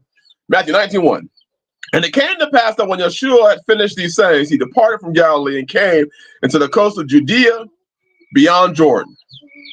And great multitudes followed him, and he healed them there. The Pharisees also came unto him, tempting him and saying unto him, is it lawful for a man to put away his wife for every cause? Now, when you look at different versions of this word put away, they interchange the word put away and divorce. Like there are some that translate put away to strictly divorce, and there are some that will interchange separate and divorce. But I don't want to go into that study yet. I have an old video about the wordplay. It seems that they use there. Well, let's just keep going. And he answered and said to them, have ye not read that which he made, that I can't read, that he which made them in the beginning made them male and female, and said, for this cause shall a man leave father and mother, and shall cleave to his wife, and the twain shall be one flesh. Therefore they are no more twain, but one flesh. What Yah hath put together, let no man put asunder. So he is saying what Yah put together is not supposed to be broken. Then people get in the theological argument of did Yah put y'all together? Whole different argument, whole different, conversation. Because people will go there, oh, did Yah really put y'all together? Whole different argument. They say unto him, why did Moses then command to give a writing of divorcement and put her away? Now the Pharisees said, why did Moses then command? Not Yah. Why did Moses command a writing of divorcement? Yeshua answers, he said unto them, Moses, not Yah. He didn't say Yah because of the hardness of your heart. He said, Moses, because of the hardness of your hearts, suffered you to put away your wives. But from the beginning it was not so. But I say unto you, whosoever shall put away his wife, except it be for fornication, except it be for whoring, and shall marry another, committeth adultery, and whoso marrieth her which is put away does commit adultery. So my question is this. Was this a law created by Moses? Because that's what it's pointing to. Was this a law that Moses created to allow for divorce? All right. And Moses only allowed it because the hearts of man became hard. So basically, and it's interesting, they just left. Yes, and y'all allowed it. Yes, yeah, absolutely. Absolutely, Brother Danny. I'm not saying that y'all didn't allow it. But then when Yeshua comes back and says that, okay, now let me clarify the law. Because now Yah's coming. Because remember, if Yah allowed it, then why is Yeshua then coming and saying, let me spell this out for y'all? You only divorce your wife for fornication and whoring. So then the question is did Yeshua just, what was he saying? And now you all know I like to bring these things to y'all so we can have these discussions. Because it seems that Yeshua came and fixed what Moses was saying. Did Yeshua come by and say, hey, Moses allowed that to happen, but it wasn't supposed to be.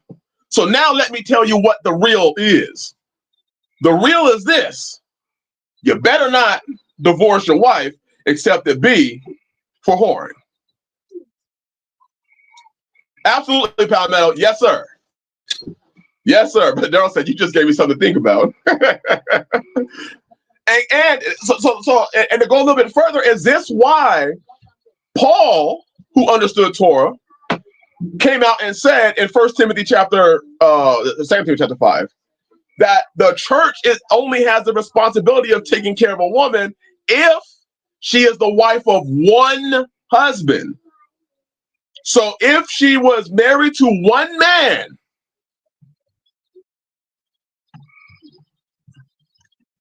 woo,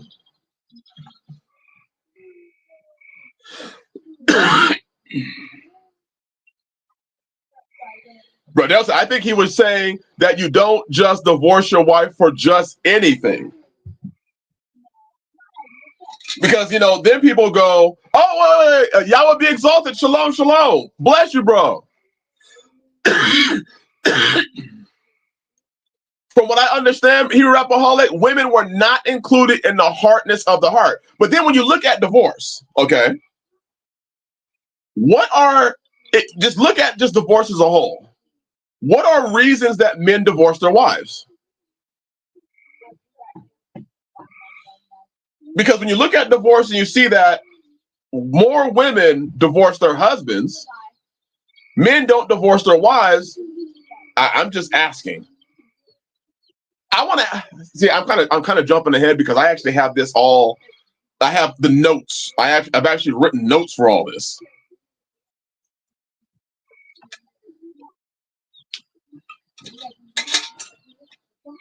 Okay, so Palmel said because they don't like living in the corner of the roof.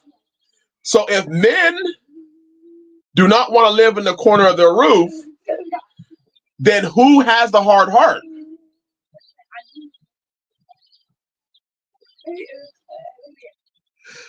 And I guess the question would be, how many of you men would I'm enjoying this conversation. I hope y'all understand that I am simply wait. Oh no.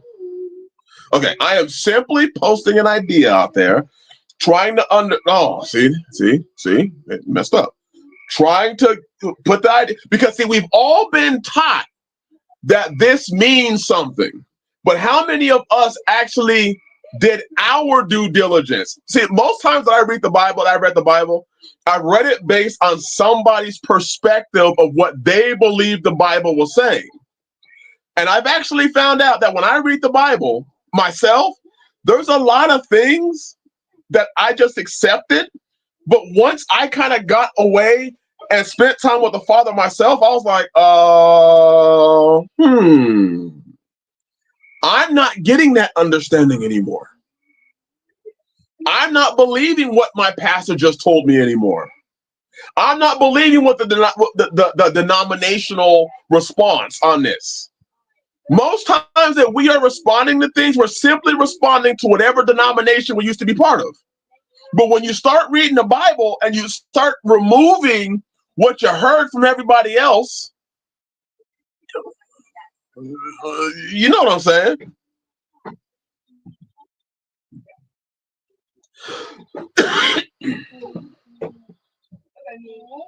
Yeah, Brother J. Moore said it. Let no man separate what Yah united. That to me is powerful. Because some people go to Sirach, and I've had this verse many times. Sirach chapter 25, the last verse. Give the water no passage, neither give a wicked woman liberty to get abroad. If she goes not as thou wouldest have her, cut her off from thy flesh, give her a bill of divorce, and let her go.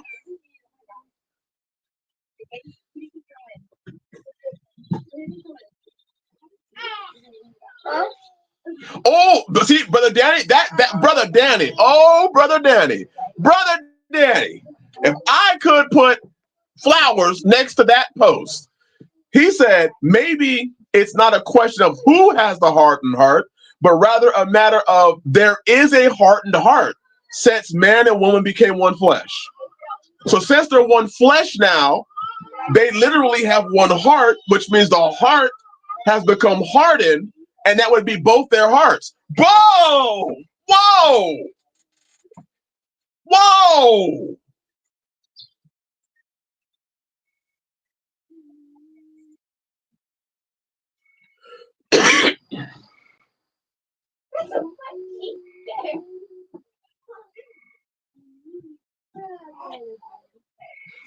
Hey, brother Danny. I'm gonna have to screenshot that real quick.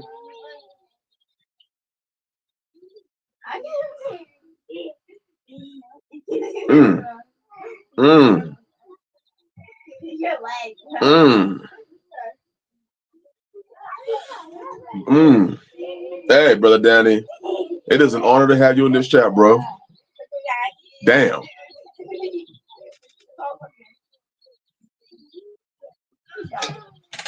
You gave me something to think on, bro. You gave me something to think on, bro. Bro. How can two walk together unless they agree? Bro. Bro.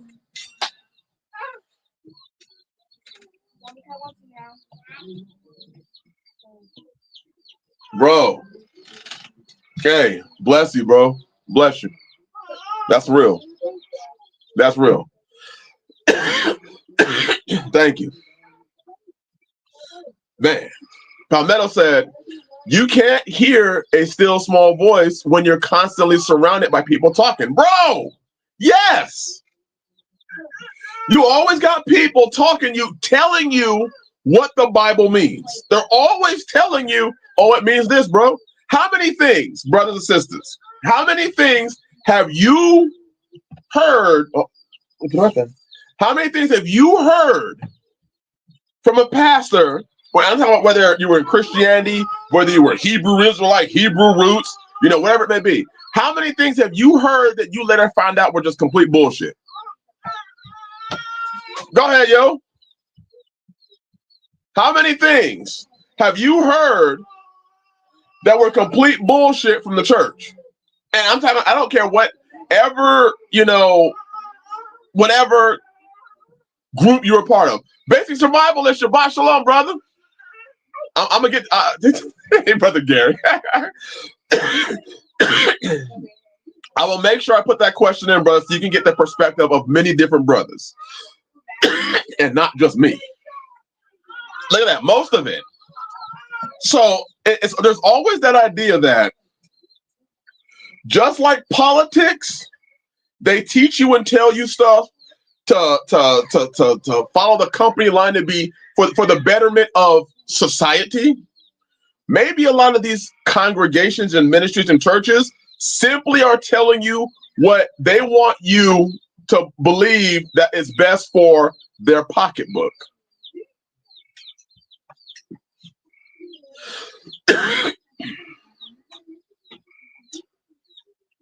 Oh, Sister Juanita, that's good.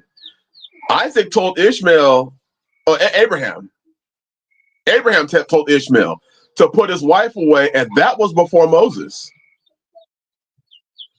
And there was no adultery in that either, was there? According to Jasher, she was simply beating the children. This is, man, that's good. Woo! See, this is why I like presenting things to y'all, because I got to go back and address my notes. I got to go address my notes. I hope y'all enjoying this, because I know I am. Woo! I missed some comments.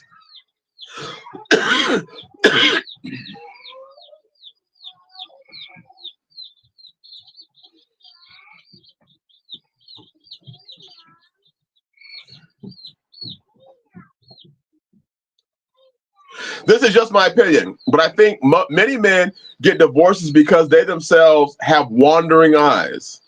Not because the wife is unfaithful, but the husband just wants to be unfaithful. Just saying. Brother, I think that there's actually precedence to that, because I can't remember what I was reading. Gosh, what was I reading? When it was talking about in biblical times how men would just run through women. You know, they would marry somebody, find some matter of uncleanliness in them, and then get rid of them.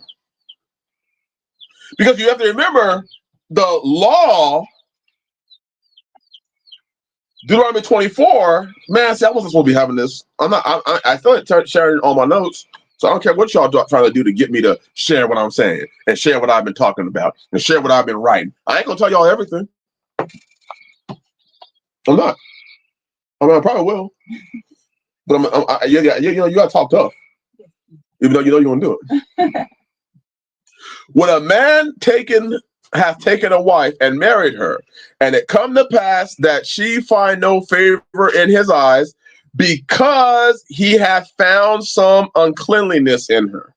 And when you look behind that word uncleanliness, you find out it interprets it. The Brown Drivers Briggs interprets it to she wasn't a virgin. So you find out she wasn't a virgin. Oh man, there's a ton of comments I want to read. So the divorce that Deuteronomy 24 is talking about is based on he found some uncleanliness. Basically, he found that she was not a virgin. So that's what, when you look behind the word uncleanliness, it means. Now, Sirach 25 adds, or 26 adds more to it. Now, the question is, are men divorcing their wives because they found out they weren't virgins? Woo! Brother Danny, that's what I was discussing this with my family. And I was saying that putting away back then probably carried a heavier penalty, being that the woman in biblical times, she wasn't just about to run around. And, you know, she didn't just go get her own job. She didn't have a county system that would pay her for being single. If she didn't have a covering, for a lot of times, that meant death.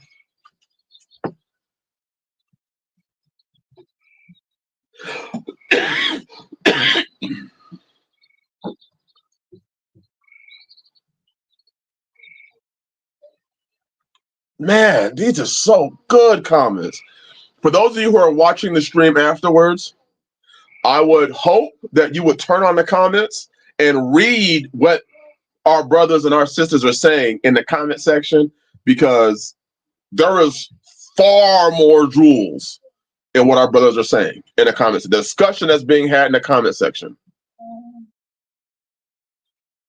Mom?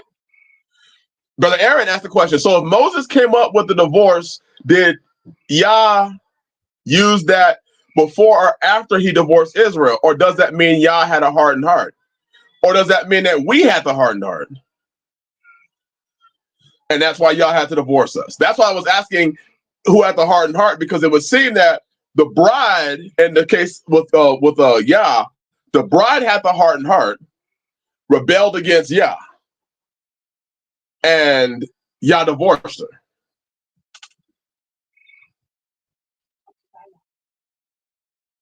All right, let me go down and read some more.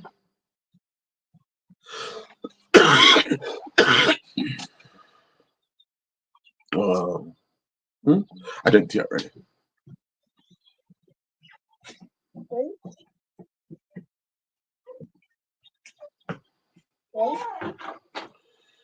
Ooh, okay, all right. But my brother Gary, I was hoping you would chime in, brother Gary. Hoping you would chime in. First, if y'all are enjoying the chat, show each other some love, because I enjoy these conversations, but I can only say it. But I truly enjoy the conversations that take place in the chat, because what we have is we have a group of brothers that are striving for the truth. We want the truth, and we're not content just taking the company line. You know what I'm saying? The church company line.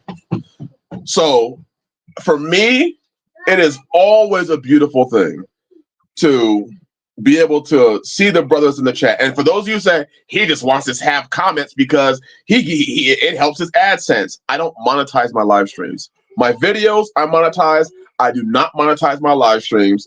This is just an opportunity for us to come together and converse. There's no monetization. If it does ever get monetized, it's because I use somebody's music.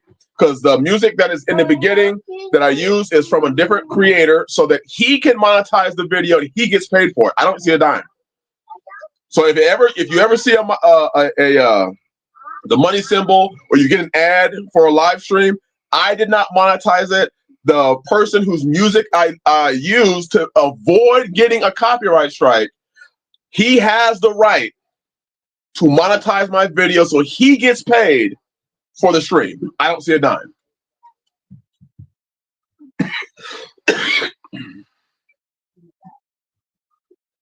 Brother Daryl said these chats make my Sabbath night every week. I really enjoy them because we have so many diverse brothers from different backgrounds and we all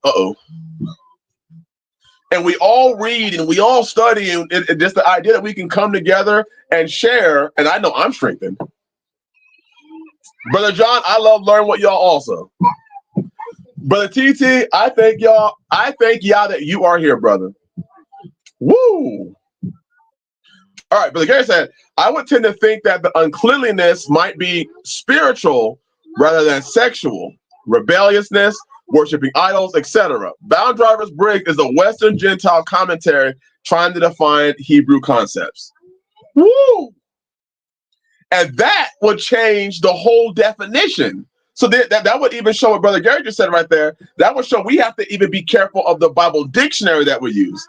That's why for my Bibles, like this, okay? My Bibles, I have no footnotes. I will add my own footnotes. If it comes in, what, you can't see it. Well, I add my own footnotes in. I don't like taking what somebody else believes. Now,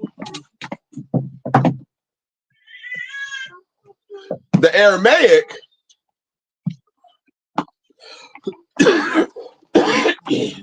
you see in the bottom, it has tons of footnotes. Down here, tons of footnotes. I don't like looking at footnotes. I like to study myself and not just rely on what somebody else believes or what somebody else says. So I thank you for that, Brother Gary, because that does provide that would line up more with what Sirach was saying, or why Abraham put away or told Ishmael to put away his wife. That would make sense.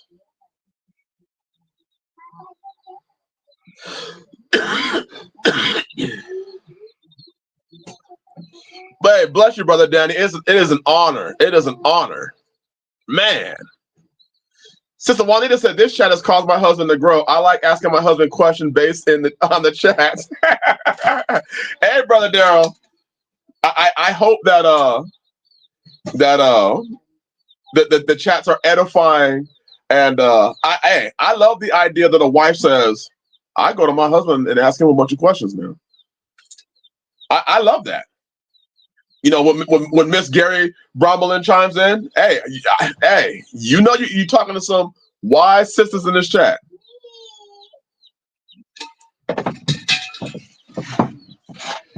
So we're gonna have that conversation. But when it comes to marriage and divorce, it's like, man, it's become such an epidemic today. Divorce. What constitutes adultery? It's like, if you can't even define what constitutes adultery across the line, that means you have one camp that believes that's adultery and another whole camp believes that it's not adultery. You see how that can cause a problem? You got one camp that says, or one ministry that says, a wife can divorce her husband. And then you go to a whole other camp and the Bible doesn't say that. We know that the Romans are the ones that gave their citizens the right, the women citizens the right to divorce her husband.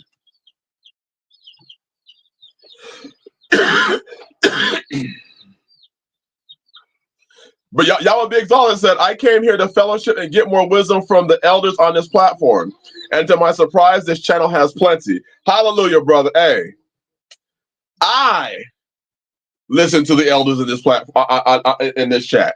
I'll say something knowing that it'll rile up the more seasoned men, the men that have been doing this for a longer time. It'll rile them up and they'll start talking. And then I get to just pitch little questions at them. Hey, how about this? Hey, how about this?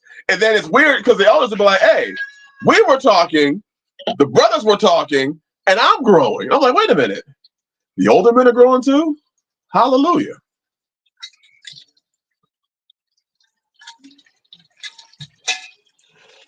So based on the elders literally means age. Yes, not churchy thing. So one of the things that I hope that we will be able to discuss in depth is marriage, divorce. So let's say we'll plan for next week. We will plan for next week, brothers and sisters. Y'all willing, I would, if you can, spend some time studying marriage and divorce so that we can come together and we can bring our notes. We can chop it up. We can bring notes. Because I'm truly trying to, because there's just so many different ideas of divorce and what constitutes, as Brother Gary was talking about, uncleanliness, spiritual, physical, the word putting away. Does it always mean divorce or does it mean separate? Because different versions will intertwine the words. And the scriptures version will use separate and divorce interchangeably, but then the Aramaic, especially in Paul's writings, will use it interchangeably. The King James just seems to say put away, put away, put away, put away, put away. Then you look behind the word, it says put away. It's a separation or divorce. So what? I get to choose now? Man, divorce is incentivized by our culture. It's an attack by the enemy to weaken men. He started this from the beginning with Eve in the garden. Basic survivalist, and that's a really wise statement because it has been incentivized. So it would help when you say that. What I think then is a lot of the people that talk about the Bible and marriage and divorce are talking about it from that incentivized point. Right, but yeah, Brother Gary, for years I thought put away and divorce were one and the same. I can't say that now. Brother, I got the same thing too. I thought put away and divorce, but then when you read Deuteronomy 24, it tells her to put her out of your house and give her a bill of divorce. So then we know putting away could be separate because we know the bill of divorce, put it in her hand and send her out of your house. You have to complete the whole thing. Otherwise, you just separated from her. And then in that case, you can refer to Paul's writings on, the woman that is separate. How she, basically should seek reconciliation over, because she can't go out and just have sex with somebody because then she's an adulterer. My opinion is just stay as far away from divorce as possible. Going through a divorce takes years off your life. Brother, you ain't lying. Woo! You ain't lying. I went from 26 to 49 real quick, and I'm only 42. If you know what I'm saying. If you know what I'm saying. Chicken Farmer Plus said, there's a reason why the father said he hates divorce. And then in that context, there are some versions that say he hates putting away. And then there are some versions that say he hates divorce. I'm tending to lean more towards the divorce and not the separation. He hates separation. I'm from what I'm just, and people say, well, then why did he give Israel a divorce? He hates it. So that should that should show you how much Yah toiled with Israel. He did not want to give Israel a divorce. He hates it, but he had to. He had to. Leif said sending away. Yes, that's what putting away. It, again, I wrote a study on the different way putting away and the different way putting away is interpreted throughout like 20 different uh versions of the Bible.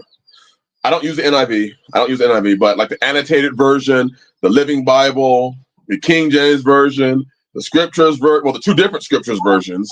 Well, I can only use the Aramaic as far as the Greek. Um, the basic standard Bible, the basic Bible English version. It's like 20 different versions, and none of them had the same meaning for all the same words. None of them did. None of them.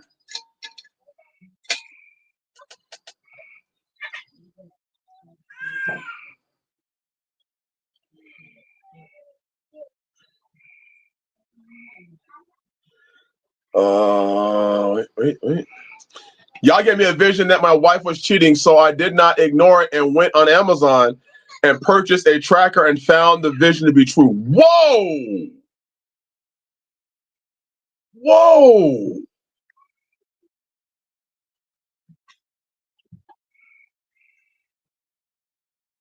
Whoa, bro. I am sorry. My goodness. Damn. Leif said, unrighteously separating if the woman has not acted sexually immoral in some way.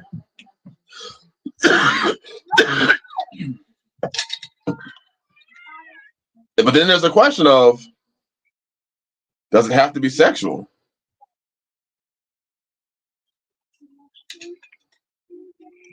Man, why did it do that?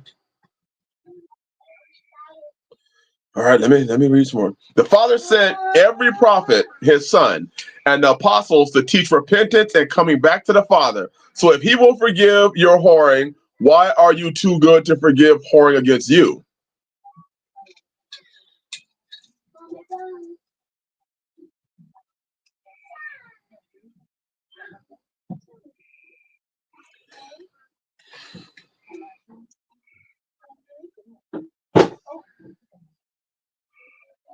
I can forgive a woman whoring against me. It doesn't mean that I'm bringing her back. And people say, well, Yah brought her back or brought you back. Well, Yah's perfect. I'm not.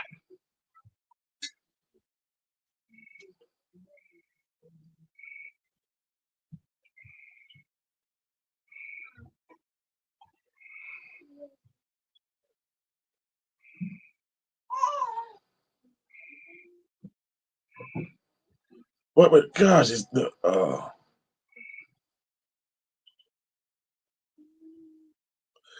there's a lot of questions.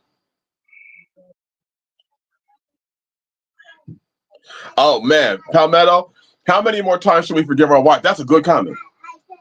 Now here's my question: how many of you brothers, and if this hits too close to home because maybe you did forgive a whoring wife, then please don't answer. I don't want to try to rehash any painful thoughts. But how many of you could bring back a whoring wife?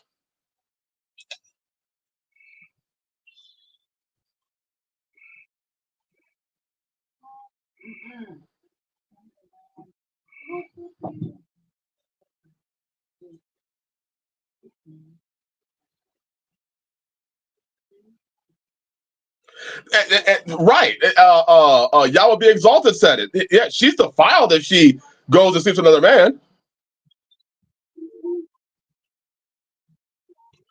Leif, hey, hey, brother Leif, getting your name right.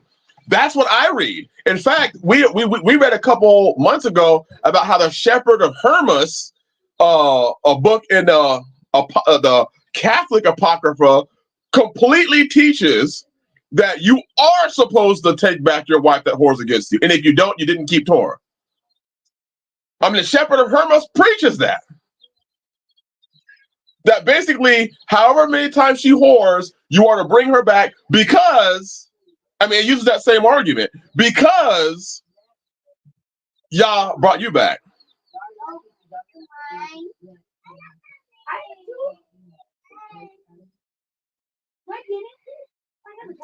That's man, brother Danny said it. If there is infidelity, do we have a chance to bring her back? We can't go back to our land once it's been defiled. The Torah actually says she can't be your wife. Well, right.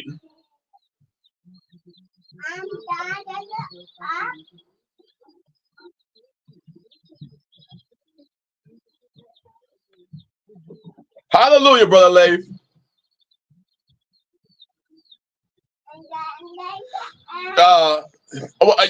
Chicken Fire Plus, you are absolutely right. I'm not doing it. I'm not bringing her back. Nope.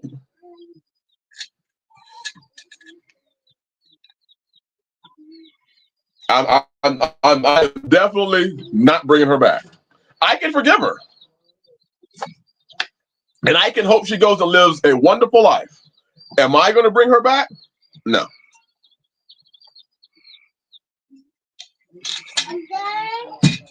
Not at all.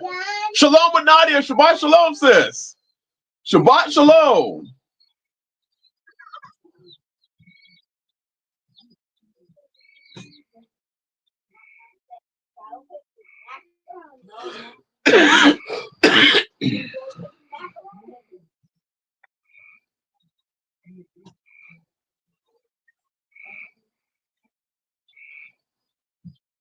Hey, Palmetto, I'm with you.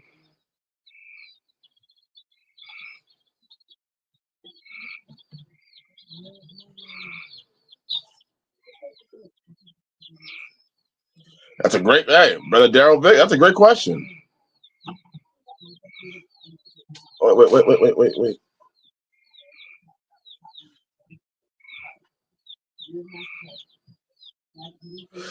Brother Danny, I can agree.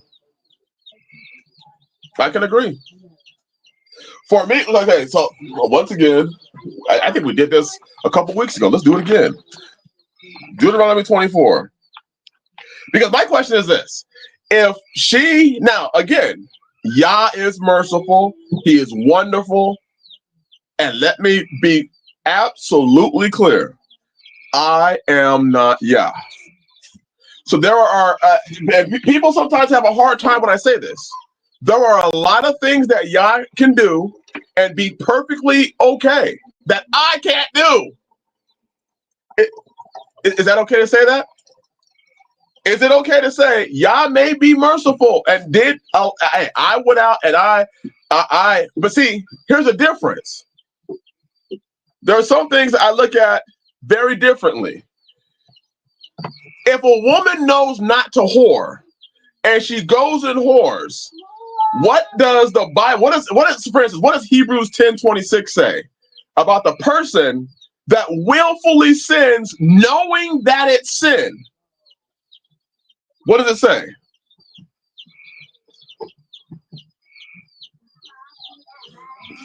Man, brother, you hit it right there. Divorce seems to be mercy to the unfaithful woman, so she can get remarried, but it doesn't. But it is understood to her potential suitors she is adulterous. Yes. See, it's one thing if a woman did not know. It's one thing if a woman. There you go. There is no longer any payment for intentional sin. So if she knows that if I do this thing, it's adultery, and I go and do it, why am I bringing her back?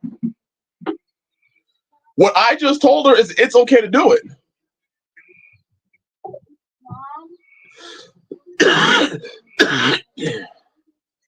Yes, brother Danny, I agree. I agree.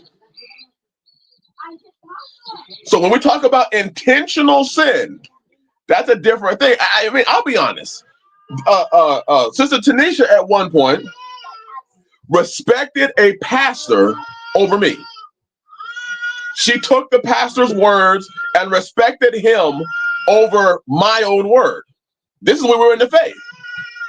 But she was also taught, this is when we first came into the faith, and so she was taught this. Now, me and her had it out. We had our Bible studies and everything like that. And over time, she learned to understand this is wrong. I had been taught this my whole life. My whole life, I was taught to honor and reverence my pastor over anybody. Over anybody. Now, that's a whole different story than the woman knows I'm not supposed to be doing this, and I'm going to take homeboy to our bed, have him knock it out, and I'm supposed to be covering her. Go have him cover you. Hey, there's also something called the law of reaping and sowing. If you want to let another homeboy sow his seed into you, then you're going to reap his fruit. Deuces.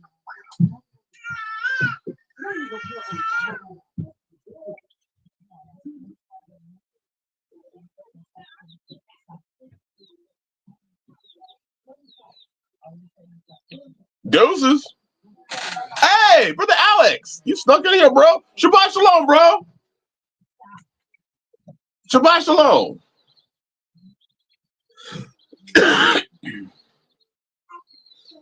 And that's why I believe that, because even when you look at Yah had a habit. I mean, let's just be real. When the children of Israel were committing adultery on Yah in the wilderness, what did he actually do to them? Come on now. Hey, Yah will be exalted. I'm with you.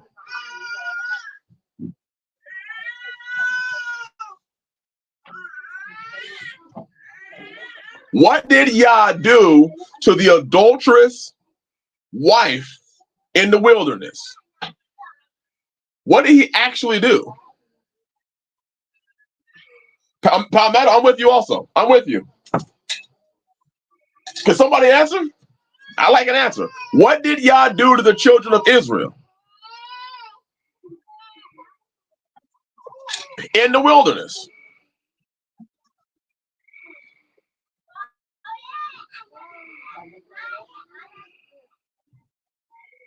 Over bus, you're on it, brother. How many times did Yah just start smoking people? There's his wife. How many times? How many people entered into the promised land that was the original wife that left?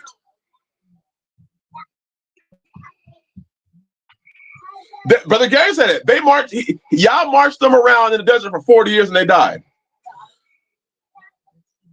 He marched them around for 40 years and they died. So the adulterous woman died. There you go. Look at Danny. Other OGs, none.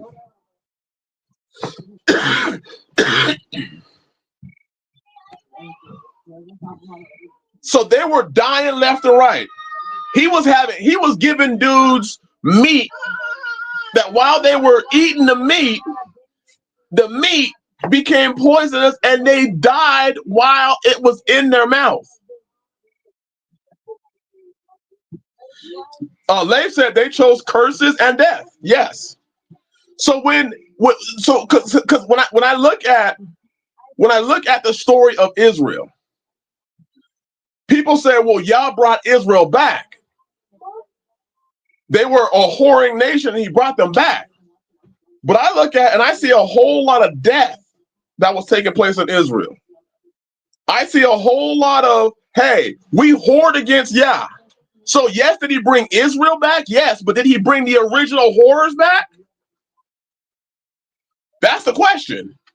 Did Yah allow the people that whored against him willfully, did he allow them to make it to the promised land? No. It was their descendants that made it. So the whoring wife actually got smoked.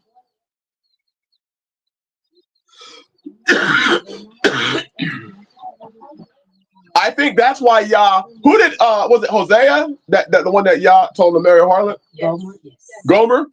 That's why I think that with the whole story of Hosea and Gomer, he used that to show us what he was going through. There you go. New World said it was a form of, wait, I can't see it. Cleansing. He was getting rid of the adulterous wife. They were dying left and right in their sins. And I think that applies to us as well. When you were in your sin and you did not know, okay, hey, something just came to me. I liken us. Bless y'all, brother Alex. Bless you, bless you, bless you.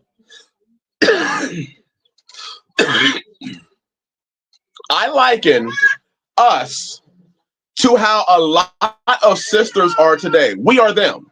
But what I mean by that is this. You may not have known about the book. You may not have known fully about the Bible. You may not have known the truth. So you were whoring.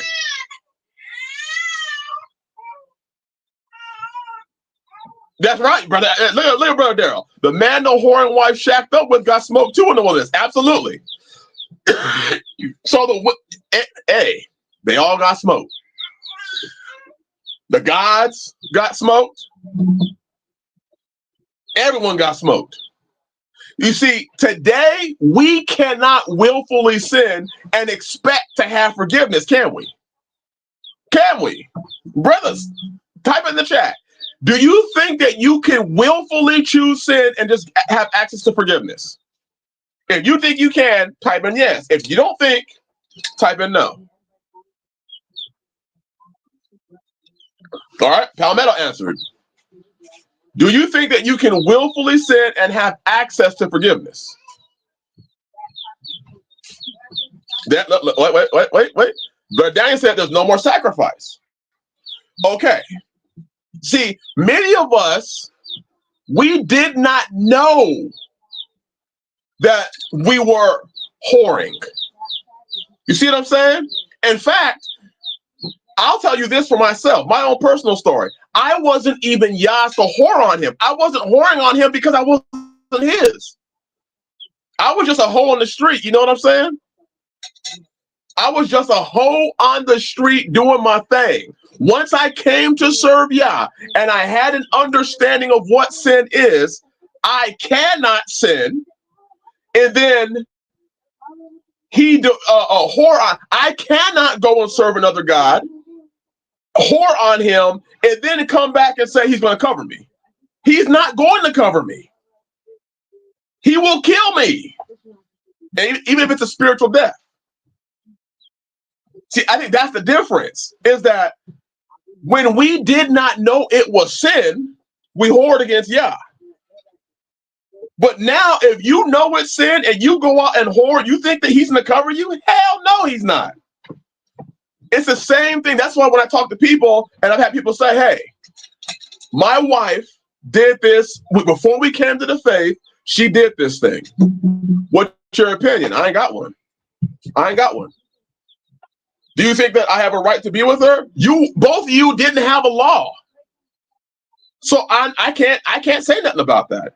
But if a woman chooses to commit adultery with me and she understands that she's committing adultery, you ain't coming back to my house, because Yah's not going to cover me if I choose to whore against him right now. He ain't going to cover me. He ain't going to say, hey, I ain't going to go into you no more. Just come into my house and I'll cover you. He ain't doing that. The book tells us he ain't going to do that. The book tells us if you whore against Yah, right now, knowing what you know, he ain't covering you. So if one of my wives whored on me right now, they ain't coming back. There is no way they're coming back, because they know what the law says. They know they can't do it. But when, like Sister Tanisha, when she didn't know fully that she was supposed to honor her husband over anybody, when she didn't know that, She was taught that, all these other things, and she did those things. She didn't physically whore, but hey, she believed that the pastor was the epitome of all things. She didn't know. Now she knows. So if she does it now, that's different than when she did it before. Because there's a sin of knowing and a sin of not knowing. So if your wife knows that it's a sin to whore on you, and she goes and whores on you, and you bring her back, you're covering a whore. And when I look at the book, I don't see Yah covering a whore. I see him consistently destroying, consistently sending the bride into another captivity to kill those folks off so that he can have a pure bride. Then I'm gonna send them to they sin again, they go into another captivity, and they gonna die. They sin again, I'm gonna send them to another. He kept killing off Israel consistently, sending them to a captivity, to another captivity. They continuously rolled into captivities where they died. So no, I do not think that the adulterous woman should come back, because as the brothers were saying, you're bringing something that's defiled back into your house. Woo! Megan Hernandez. This is the wife of my brother Leif Hernandez. Let me put what she said. She said, I enjoy. Woo! She didn't say, it's all right. She didn't say, it's cool. She didn't say, I guess he's cool. She said, I enjoy being faithful to my ish. I treasure it. Woo! Treasure. It's the finest thing I have to offer him, and I offer it eagerly. Oh! Hey, bro, I'm only putting your wife's comment up. Hopefully she had your permission to post it on the chat, but I'm only putting it up, brother, to honor you. Woo! That is the wife, the possession, of my brother Leif. First of all, I'm surprised I can still say his name right, because I was about to call you Leif here like 10 minutes ago. My brother Leif. Woo!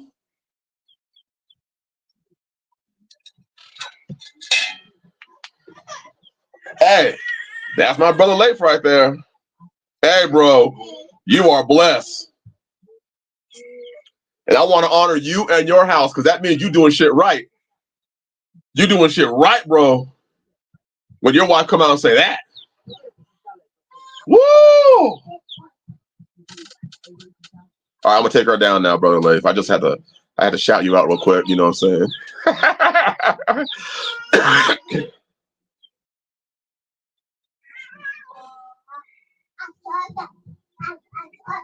Shabbat Shalom, Chicken Farmer Plus. Shabbat Shalom.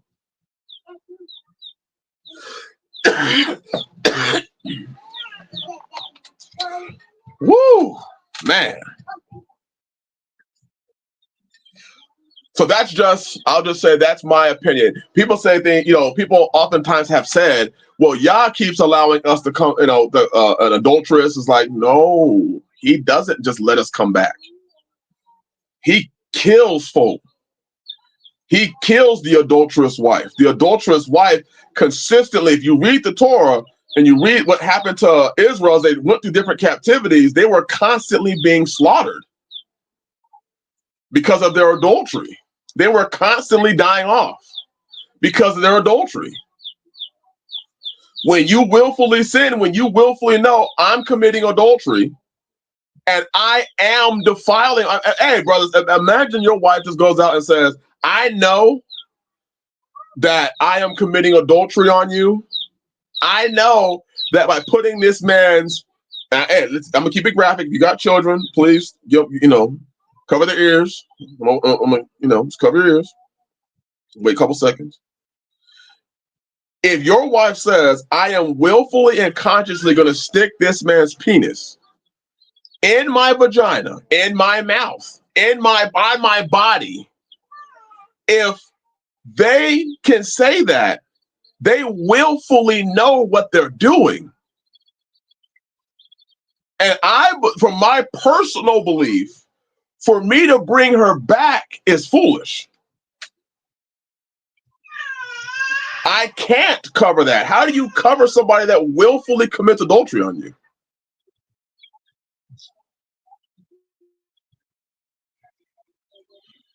That's just my perception. My brother found that the man who has relations with another man's wife is an adulterer. Yes. Yes. He has sinned against his wife. How does he make it right? He's offended his wife and his brother. Right. Hey, brother Daryl, I don't think he can make it right. I don't think he can. Wait.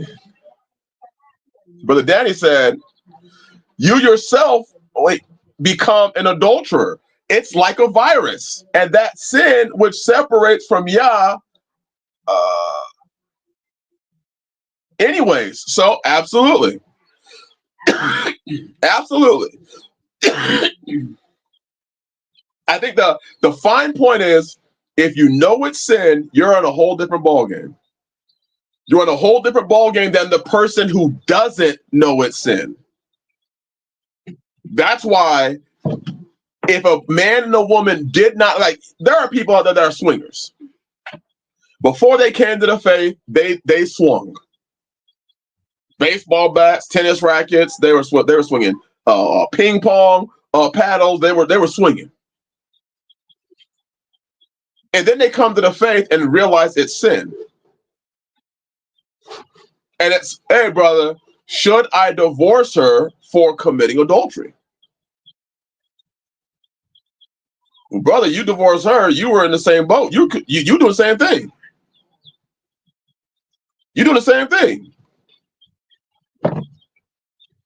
Since both of you were operating, yes, it's sin, but since both of you were operating and you did not know, I can't come in here and say I'm gonna judge this situation. If you're asking me to judge it, I can't. You both didn't know. Now that you know that it's sin, now that you know it is sin, has she done it? Nah, she won't even. No, heck no. We ain't done nothing. That's where Yah's mercy comes in. It's like the Christians can't see the whore of Babylon is their adulterous Greco-Roman religion that makes that makes the set apart Hebrew scriptures, Yah's word, into confusion. Yes. Yes, yes, yes. Yes. Yes. Man, that's good. Wait, why are the comments not coming up on my phone? But Gary said, Chris, the problem is moral relativism. There are no absolutes being taught any longer. Modern Christianity is just as complicit. Jesus is love and he will forgive anything kind of bullshit. Brother, that's right. And you know what? I've never heard that term before, but I thank you for mentioning it. Moral relativism. There are no absolutes. There aren't any absolutes. Everything is like kind of interpretable. It's like, well, how do you feel about it? Tell me how you feel, and then we'll try to make it right. When I look at adultery, now just because Yah may have, with David's situation, or with Reuben and one of the servants that was Jacob's concubine wife, whatever. People look at those stories and say, "See, that means this is a law now." That no.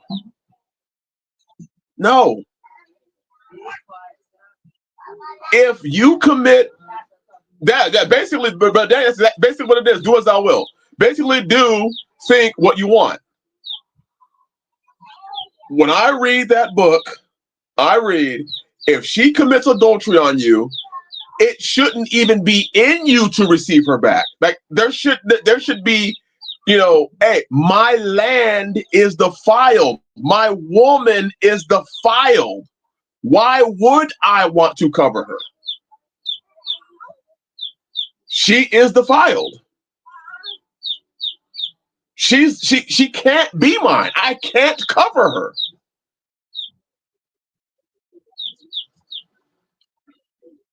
Let the man that commit adultery cover her.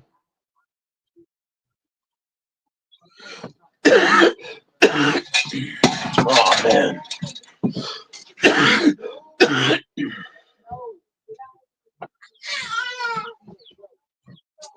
Brother Dan said, becoming your own God. Yeah, Brother Garrett, that's it. What does it mean to me, kind of crap? Yep. What do I think about it? What do I think about it?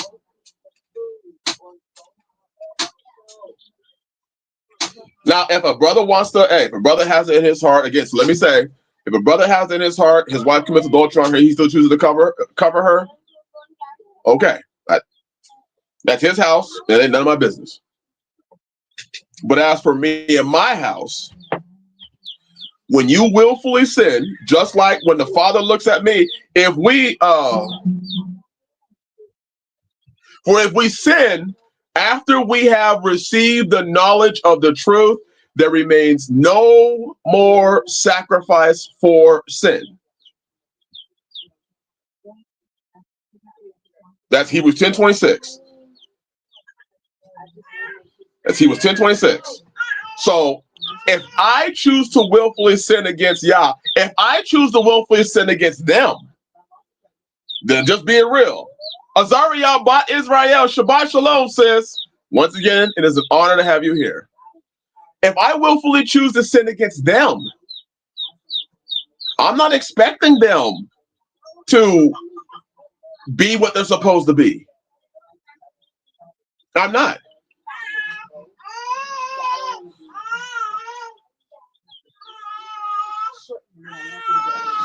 That's just how I feel.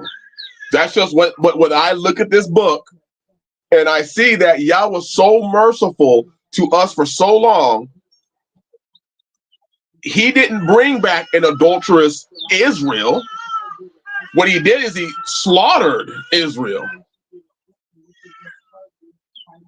He literally said, okay, into the next captivity you go. Apparently you didn't learn. So let's get another couple thousand of y'all killed off. Let's go through a couple more generations. I mean, now, I don't know the question of this. Maybe some of y'all more learned brothers know. What was the shortest captivity that Israel ever had? If somebody knows, what is the shortest captivity that Israel ever had? Because it seems that the purpose of every captivity was to kill some folk off.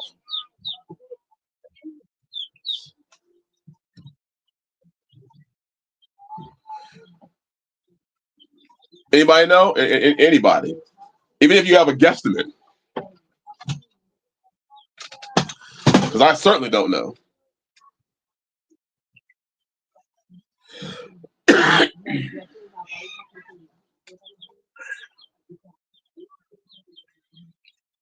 $40 years is the shortest captivity. Do we have a second witness?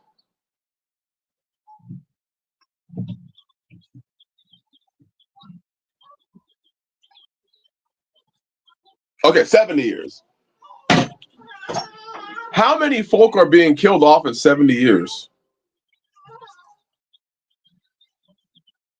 How many folk are being killed off in 70 years? Look at how many were killed in 40 years in the wilderness. How many folk are being killed off in 70? It sounds to me like he's like, I'm starting over again.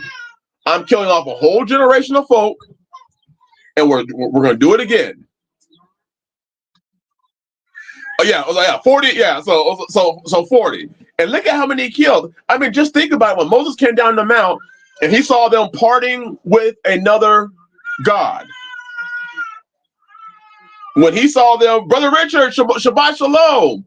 When he saw them partying with the golden calf, he told the Levites, pull out your swords and start killing some mother. Now, he probably didn't say that part, but he did say, pull out your sword and start killing some folk. His answer to adultery was what? What was Yah's answer to adultery?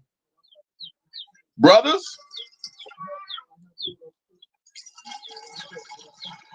What was Yah's answer to adultery? We see it throughout the Bible.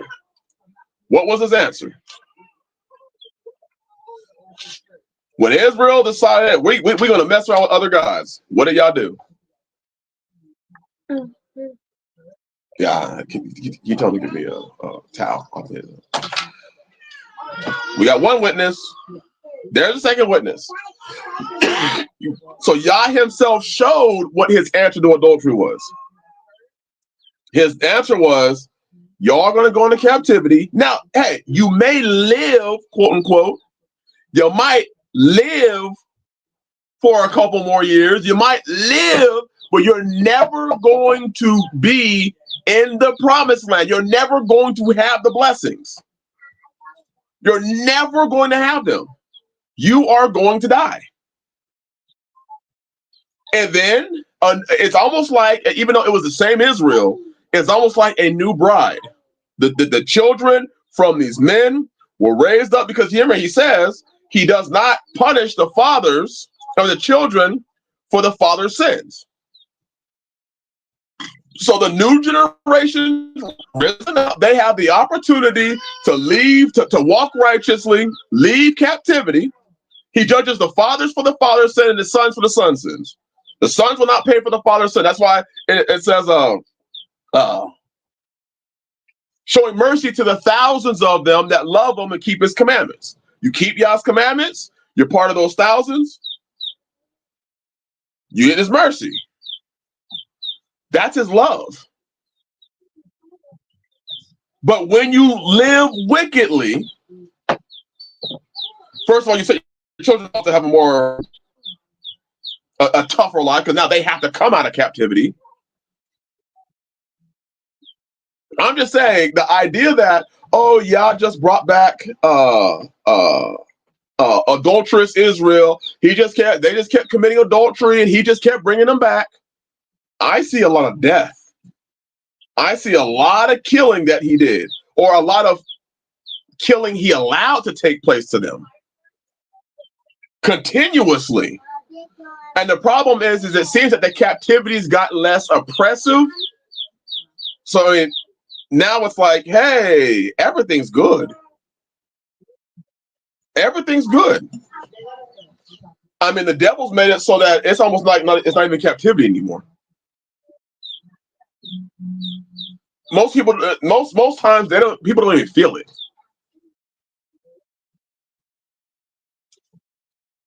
Yeah, I played soccer in the middle of it. My brother's got me fired up. There's more detail than I know for sure. I was just looking for a corner. Oh, okay.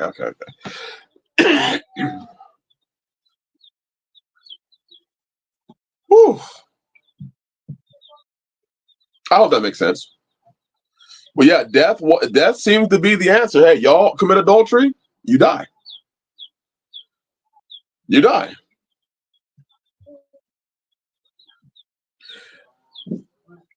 Here's a question, brothers.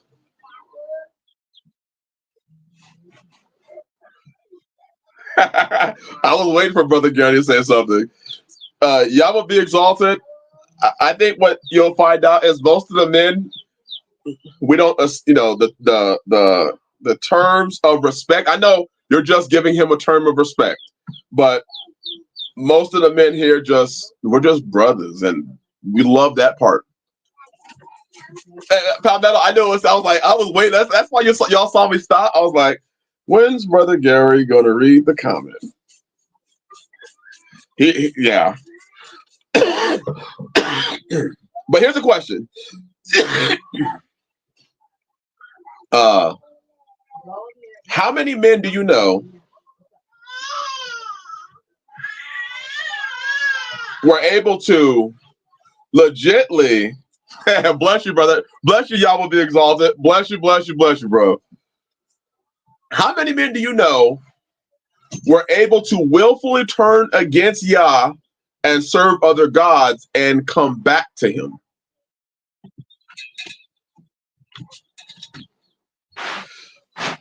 All right, I'm looking for my well-seasoned brothers because I don't know.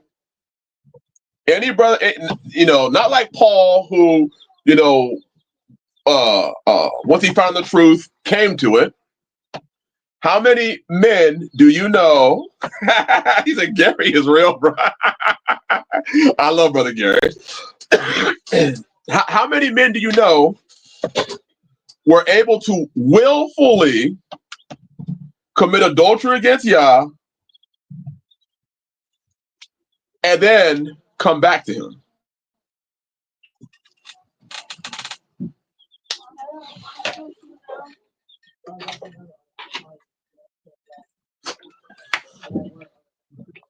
We're gonna go another like 5 minutes and I'm gonna call it quits.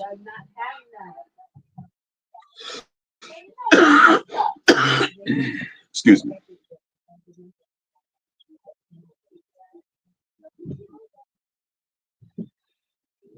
Oh, that's a good one.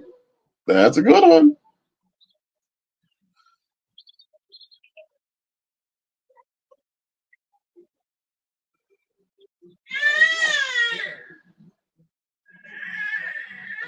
Man, Brother Leif. I almost said it. I fixed it. Brother Leif said it. It doesn't matter if we call ourselves his. That is a very powerful lesson. And that's what we have today. We have a lot of people that like to call themselves Yah's. It doesn't matter if you call brother, man. It doesn't matter if we call ourselves. For some reason, we think in our elevated, prideful mindsets that if we call ourselves Yah, he for some reason thinks that. We think that because we call ourselves Yah's that it's true. I want to read what Brother Leif said. It doesn't matter if we call ourselves his. If we behave adulterously towards Yah, we demonstrate we are not his. Our belief is demonstrated by what we do, not what we say. There are people all over the world saying that they are Yah's. I belong to him. He knows my name. I was called by him. I'm like, wait, what? How do you so boastfully claim that he called you, but you ain't done nothing? Their mouths don't tell me what someone believes. Their feet do. Brother, Palmetto. Woo! Your mouth don't mean shit to me. Now, does that mean that you won't be judged by every word that comes out of your mouth? No, the Bible says you will be. You're going to be judged by every time you say that I am his, but you don't demonstrate that. You'll be judged every time you say, Yah knows my name, and he don't know who the hell you is. Why don't you try asking Yah? Like, I tell wives all the time, if you want to know what your husband thinks, go ask him. Go ask your husband, am I yours? Do I belong to you? Am I your wife? Go ask him. Some of them might be surprised to find out. He'd be like, no. Oh, man, that's good. Our churchanity inspired mindset says that Yah will agree with whatever we think. Bro, Brother Gary, I have seen that. And you know what? There was a part of time in my life I believed it. Because I think it, Yah somehow sanctioned it. Or, Yah forbid, you get your Holy Ghost spirit on and it's, well, you don't have to, I don't care what you think. The Holy Ghost done called me already. And the Holy Ghost ain't got your number. The Holy Spirit don't know who you are. The fact that the Bible says that in the end, people are going to say, Master, Master, didn't I do these things in your name? Didn't I perform these acts? Didn't I do these wonders in your name? He's going to say, depart from me, you worker of iniquity. I never.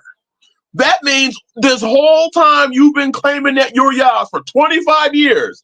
He says, depart from me, you worker of iniquity. I never knew you. You've been claiming him for 25 years and he ain't claimed you one damn time. He ain't claimed you one time, but you've been saying, he called me by name. So now you might have to start asking yourself a question. If you say the Lord or God called you by name, but he tells you, I never knew you, then who called you? Woo! Y'all brothers are spitting fire.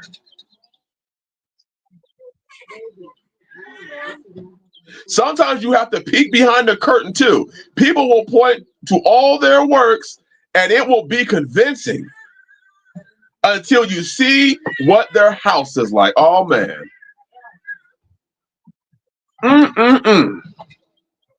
Man. We need to ask Yah. There you go, Brother Delvic. How's the voice that you heard that you thought was Yah was a serpent in the tree. You just had a conversation with Satan. Look at Brother Garrett. There are lots of lords and gods out there just waiting for the opportunity to get your ass and your soul. There are a ton of gods out there that you think the Lord spoke to me. A Lord did speak to you. I absolutely agree. The problem is that you don't know the voice between the or a Lord and the Most High Yah. You don't know the difference yet. So because we don't know the difference, any voice that pops up in our head, we believe is the Most High. I hear people all the time, oh, the Holy Spirit spoke to me. He spoke to me. I'm like, dude, he is having like regular conversations with you, but your life is still shit. Something ain't lining up. The book says, ye shall know the truth, and the truth shall set you free. So if you ain't free yet, but you're hearing the truth, what's going on? What's good?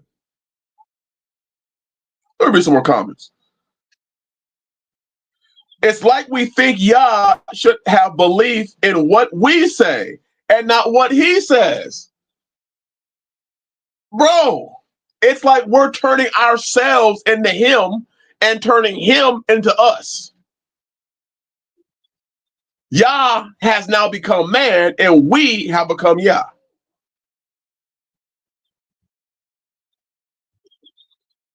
Man, that's fire.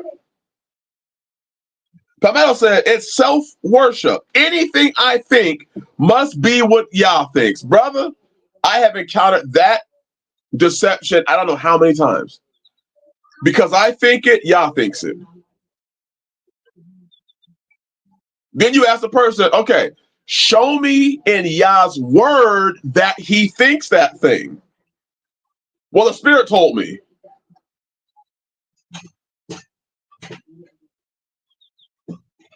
Oh, look what Leff said. I mean, not Leff. See, I done messed up it. Leif said, ever look up what Baal means in Hebrew? Who are people actually serving and worshiping? For those that don't know, Brother Leif, would you mind putting what Baal means in the Hebrew? For those that won't look it up, would you mind putting it what Baal means in the Hebrew?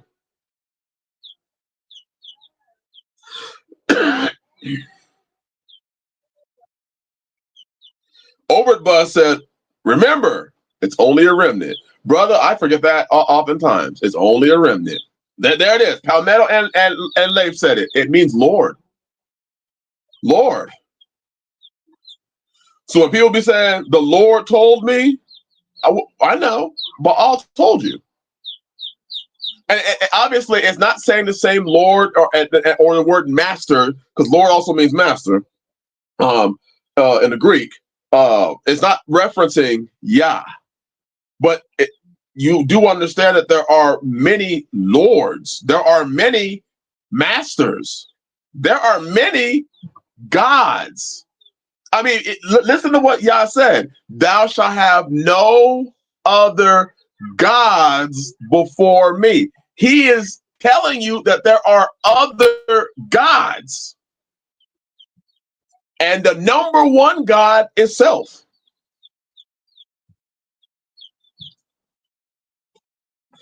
There you go. Brother Danny said their actions, excuse me, their actions confirm which one. So if you want to know which Baal or which Lord that a person is following, look at their actions. Their actions are telling you who their Lord is. I've been having that conversation in my house. It's not about what you say. I'm going to know. We are going to know.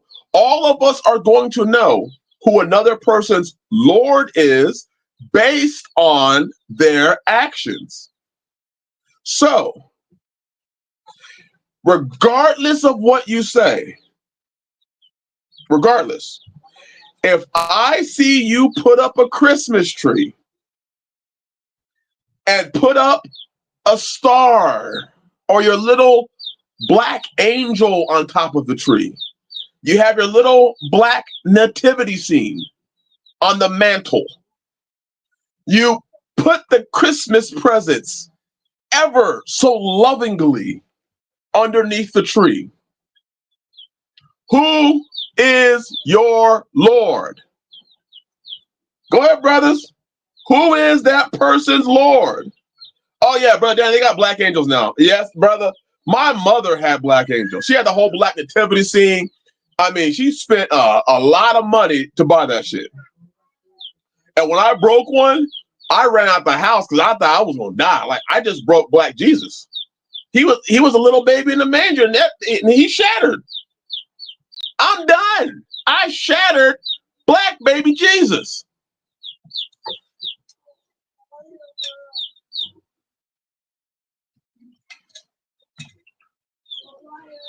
But there's Brother Gary. Your Lord is the guy who you obey. And what guy told you to put up a Christmas tree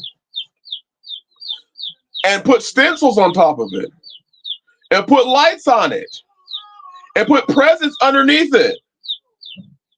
Which God, which Lord told you to do that? Brother Alex. But Alex said, I'm black. You just reminded me of Black Jesus from Family Guy. Yeah. I know exactly what you're talking about, bro.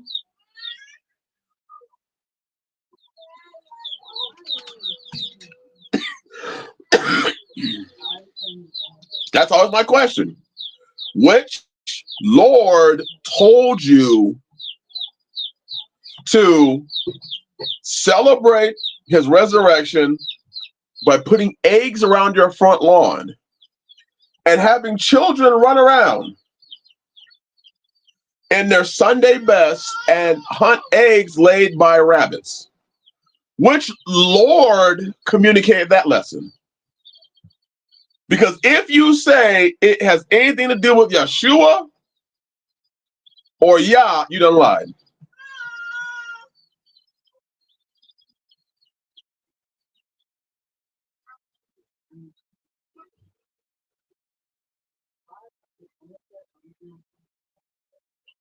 Woo! Yo, I rode in here on an ass. LOL. Sorry, I'll stop with the heathen shit. Woo!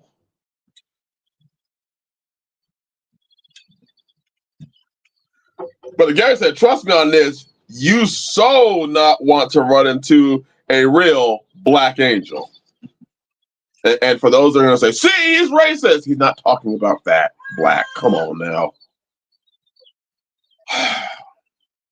You got to be able to say the word black without people being offended.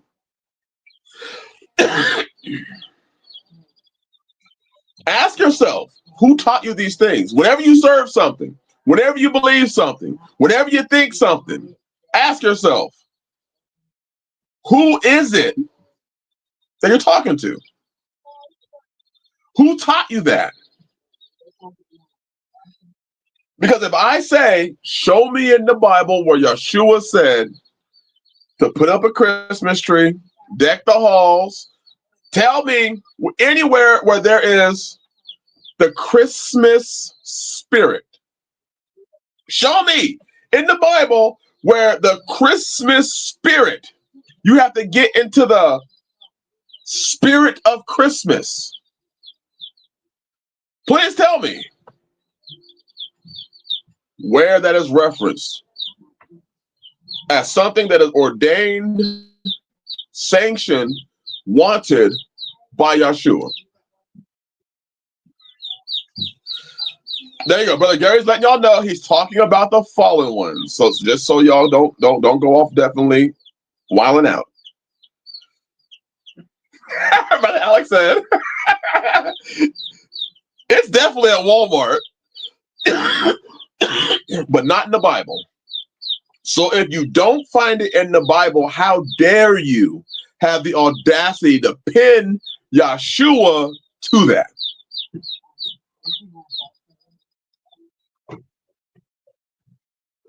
But guys, I do not want any freaking Christmas spirit. People don't even understand what they're saying when they say that. You got to be in the spirit of Christmas, friend. Spirit of Christmas, which means you just acknowledge that there is a spirit of Christmas that is not referenced as a spirit of Yah. So that would let you know that the spirit of Christmas, I would say, Brother Danny, I was just going to say that. I would say it's probably a legion type spirit. There's a ton of them. Kind of like the spirits that were in that man that was breaking chains in the wilderness. And they asked him, what is your name? We are legion, for we are many. So you're talking about the Christmas spirit? You're talking about likely a legion of demons. Old Saint Nick, Satan, Santa, when you unscramble his name, Santa. Well, unscramble it and you have Satan, Satan. Oh, Jay Morris just said it. He just said it. Just take the N. Yep, Satan's claws. Santa Claus, Satan's claws. You can't make this up. You can't make it up, but yet we have people that want to be in the Christmas spirit. What's the song go? It's beginning to look a lot like Christmas. That's all I know really of the song. Is it Everywhere We Go? Everywhere you go. Really? You trying to tell me a homeboy came through my chimney and left presents? Listen, I'm from the hood. If you come down my chimney, and we didn't have them in the hood, where I was at in Southern California. If you come through my hood, you're getting shot. If you come through my chimney, you're getting shot. That's a robbery. That's why in the hood they didn't get Christmas presents. Yeah, that's why in the hood we didn't get Christmas presents. You about to get shot.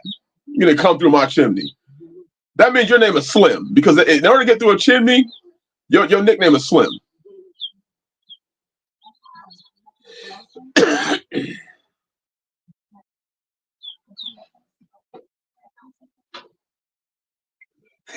Brother Alex said, my stovepipe has a fire in it in December. That plan sucks.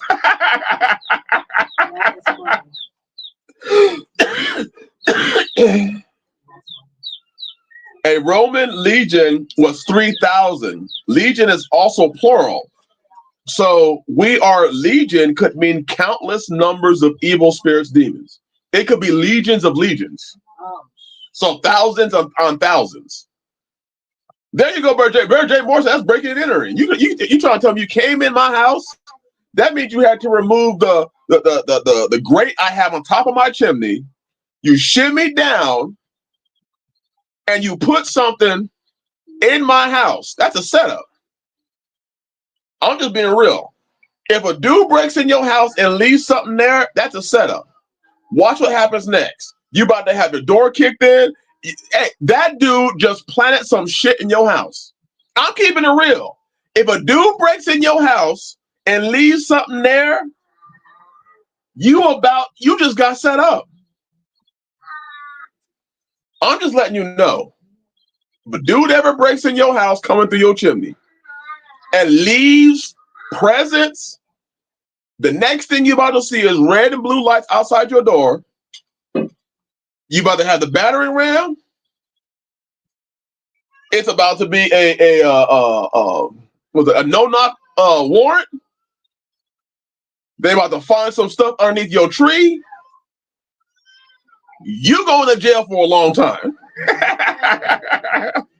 But Alex said, this is why you can't, you never cut a warrant based solely on the word of a paid CI.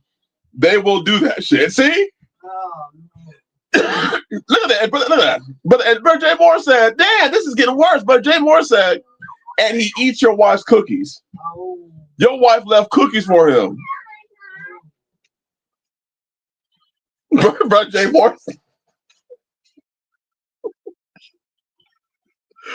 This dude broke into your house and ate your wife's cookies. And he left you presents, homeboy. Hey, bro, he ate your wife's cookies and left you presents. He left you and your children presents after he ate your wife's cookies. Damn, you see you done started Jay Morris. Oh!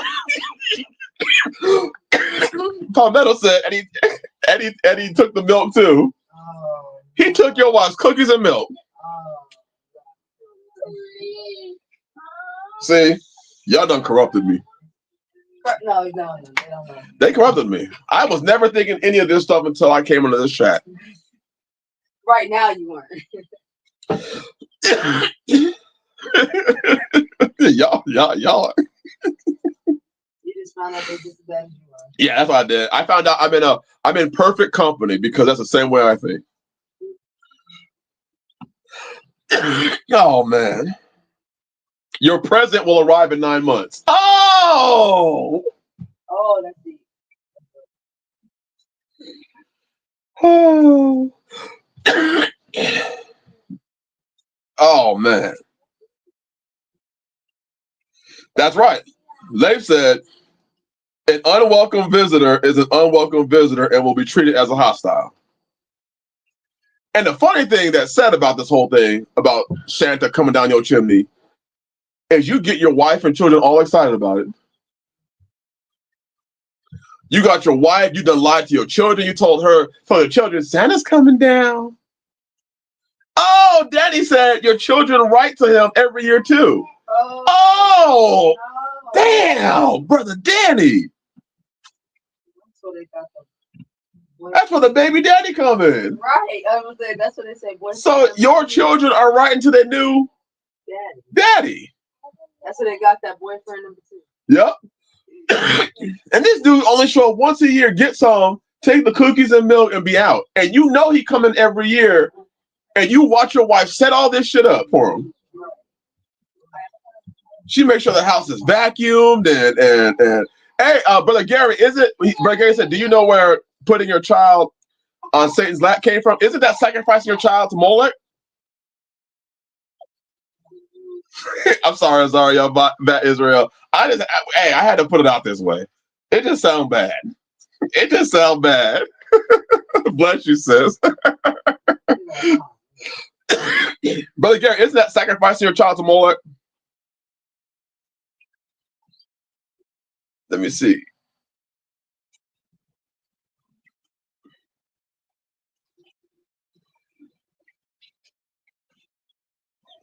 Brother.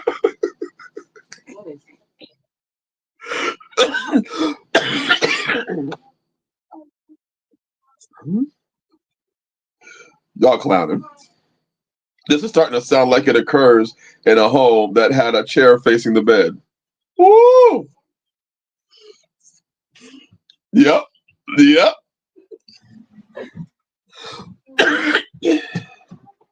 But Danny said the Baphomet statue has something like that where the children sit on its lap. He said, yes, it's a Chemosh or Molech, something like that where the children sit on its lap. Yes. And doesn't the Bible say something along the lines of, excuse me, I think the Bible says something along the lines of, in the law, you are not to sacrifice your children to Molech. And yet, here we go. You're putting your children on a fat man's lap. You can't make this stuff up. You can't make this stuff up. Yes, Palmetto, yep. Molech is also what they were worshiping in the Bohemian Grove. Yep. Yep, burning child effigies. Absolutely. Throwing child effigies into the fire. Your world leaders. That's exactly what the scripture was referencing. Oh! And somehow we have turned this into something that has to do with Yah. Somehow Christmas has something to do with Yah. Somehow. No, it doesn't. No, it doesn't. Man. It's just sad. I don't know what percentage of mall Santas are pedos, but I'm confident it's not 0%. Yes. For real, Brother Alex. Crazy how far off inferring gets you. Right, Danny, you ain't lied. You ain't lied. They have a festival called the Cremation of Care, where they literally kill their conscience.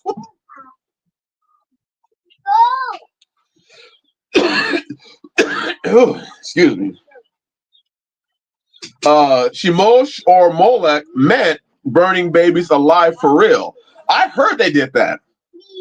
That during those times, there were cultures where they sacrificed their children for the I think what wasn't it for the promise of more children, or for the promise that one of those holidays they sacrificed their children.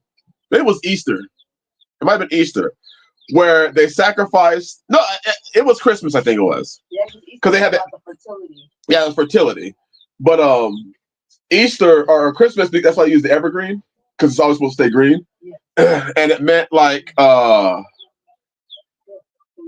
not like they would never have death or something to do with life. Something to do with life. I know Easter was fertility. Fertility and wealth. That's what it was. Fertility and wealth. Thank you, Brother Alex. Fertility and wealth. That's it. But Jay Morris as a second witness for the promise of a wealthy year. That's what it was. So you sacrifice your child for the promise of a wealthy year to a pagan god that literally asks for your child's life.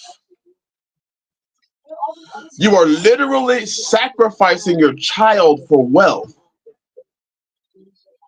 Yes, Leif, Easter eggs were literally, the eggs were dipped in the blood of babies. That's why you send your children out to go find colored Easter eggs, or literally finding. You can't make this stuff up. Okay, yeah, Brother Gary said, Brother Jay Morris, I was just about to say that. Planned Parenthood does that year round. Think about the abortion clinics. People are aborting their children so that they can have wealth. Literally. I don't want the baby to cramp my style. They're too expensive. I don't want, so let me just go ahead and sacrifice them. I'm literally getting rid of my child so that I can live a better life.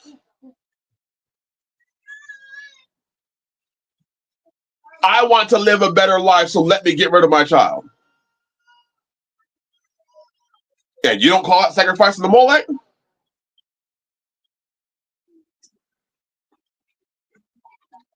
Brother Gary said, abortion is legalized child sacrifice. Absolutely. Absolutely. So now you abort your child, and now you have a better life.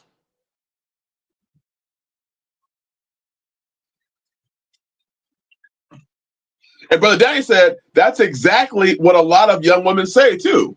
That's absolutely it. They'll tell you, yeah, maybe it'll cramp my style right now. I'm not ready to be a mom. I'm not ready to have all that responsibility and to lose my free time and all that.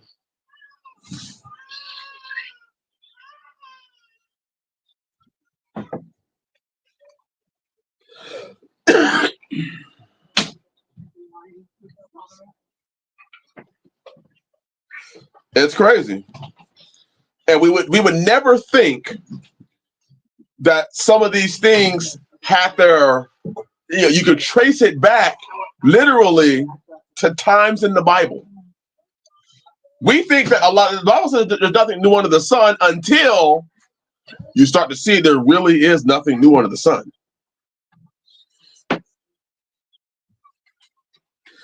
Brother Alex said, or because they may have a disability. Yep, my child's disabled, let me get rid of them.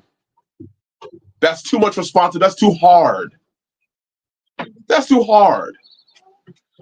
That one is rough. I have a girl with cerebral palsy. Can't imagine just saying it's not worth it. Woo! Man, it is disgusting. Pamela said, agreed. It's absolutely disgusting. But these are the same people that will then go and say Adolf Hitler was bad for killing disabled people. But they have no problem aborting them. They, on one side, will say Adolf Hitler was a wicked and evil man. He would kill people because they were disabled. And then they'll go and abort their child because their child is disabled.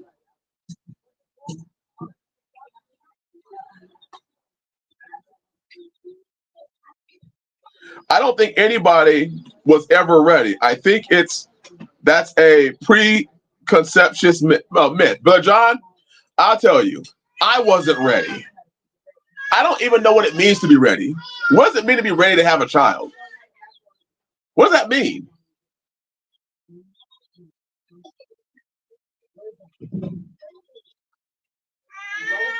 According to the world, having a child costs $440,000 to raise from birth to 18. Lots of us multimillionaires based on that statistic. Brother, I am filthy rich. Let me see. 12, 4. I don't know. That's a lot of math. That's a lot of numbers right now. But think about, I have 11, 12 children times 440 grand. I mean, that's up with that 5 million. 5 million. Multi-millionaire. Woo!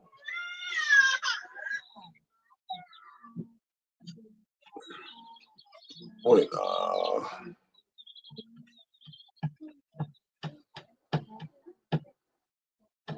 But Danny said they live in a Nazi regime, disposing of undesirables. Brother, that's crazy. That's crazy. I want you to just for a second envision, if you have children, look at your child and then put it in your mind, they're undesirable. Like, I can't even look at my children and think of that idea. That's crazy. Undesirable.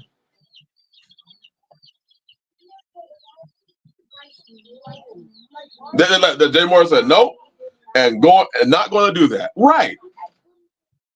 How do you let that even go to your mind? That's my child.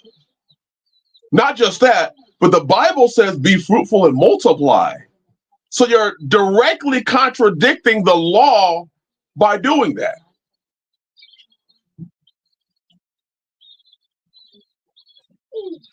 Ooh, Brother Gary said, I didn't see your comment, Brother Gary said, it means being ready to put someone else ahead of yourself. And brother, that's exactly, when a lot of times it's like, well, I'm not ready to do that. I'm still doing me. Like, so you're literally masturbating.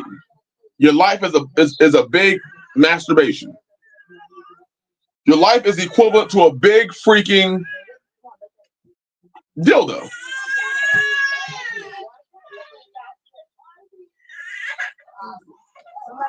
Children are a responsibility and a possession, not a value exchange or currency. Right. Right. They're a responsibility and a possession. I would say a blessing. A blessing. But today, because of how everything is going on, people literally are treating children like they're dollar signs. And let me say, it's not just, I see a lot of these so-called Hebrew men who want to get at Hebrew women. All they want to do is child support and child support and child support. And then you see in the faith, all men want to do is collect bride prices. All they want to do is have a bunch of girls so they can sell their girls off and make money. That shit is fucked up. Yes, I said the word.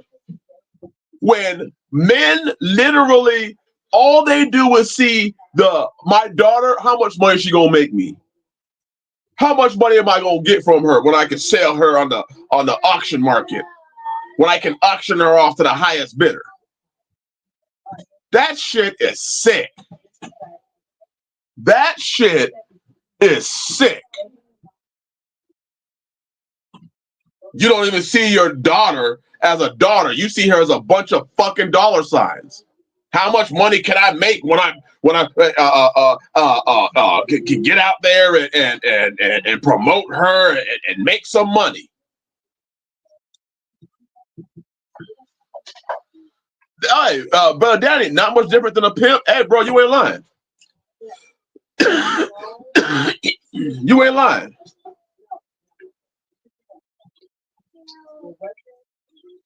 That shit is sick. And then they want to go, well, in the biblical times, our people. It's like, dude, shut up. Shut your damn mouth. You got dudes out here auctioning off other men's daughters. It ain't even your biological daughter.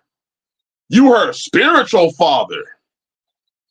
And the spiritual father is auctioning off another man's possession. You ain't nothing but a thief. How the hell are you going to auction off another man's daughter? Talking about you collecting a bride price for another man's daughter. You getting paid for another man's daughter. You a thief.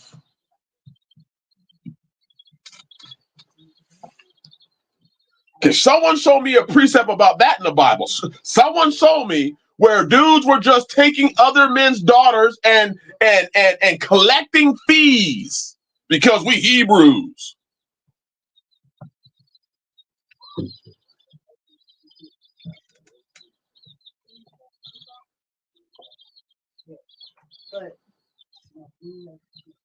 Hey, brother Alex said, I don't want to be one of your people if your mind works that way. Neither do I. Hell no.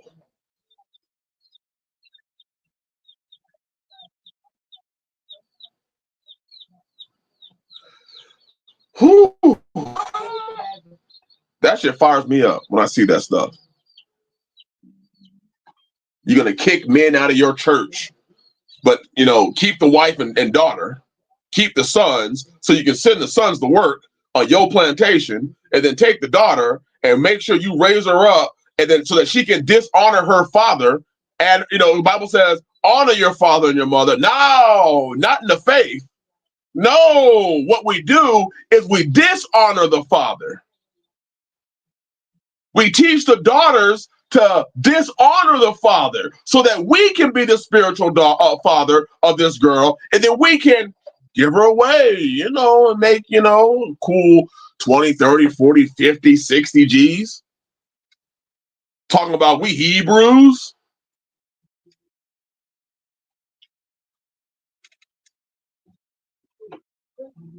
Right, brother Danny. A father's duty is to marry their daughter, right? Marry off their daughter, right? I don't think the joy and honor of it is monetary, but to make sure she is taken care of before he dies. I don't have children, so correct me if I'm wrong. Brother, you are not wrong. You are Not in fact, brother. Let me go to the book. We're going to go to the Apocrypha, Sirach, chapter 42. In the Apocrypha, Sirach, chapter 42, verse 9. The father waketh for the daughter when no man knoweth, and the care for her taketh away sleep. When she is young, lest she should pass away the flower of her age, and being married, lest she should be hated. In her virginity, that lest she should be defiled and gotten with child in her father's house. And having a husband, lest she should misbehave herself. And when she is married, lest she should be barren. Keep a sure watch over a shameless daughter, lest she make thee a laughing stock to thine enemies, and a byword in the city, and a reproach among the people, and make thee ashamed before the multitude.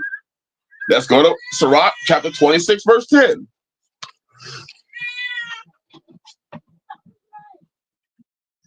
Wait. No. There's another verse I was going to look at.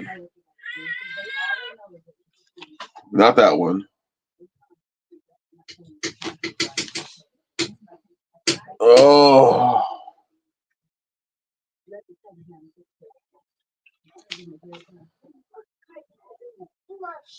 God, I can't find it. Talks about marrying your daughter off, and when you marry your daughter off, you perform a weighty matter. In fact, you know what? I don't want you all to just take my word for it. Let me find it real quick.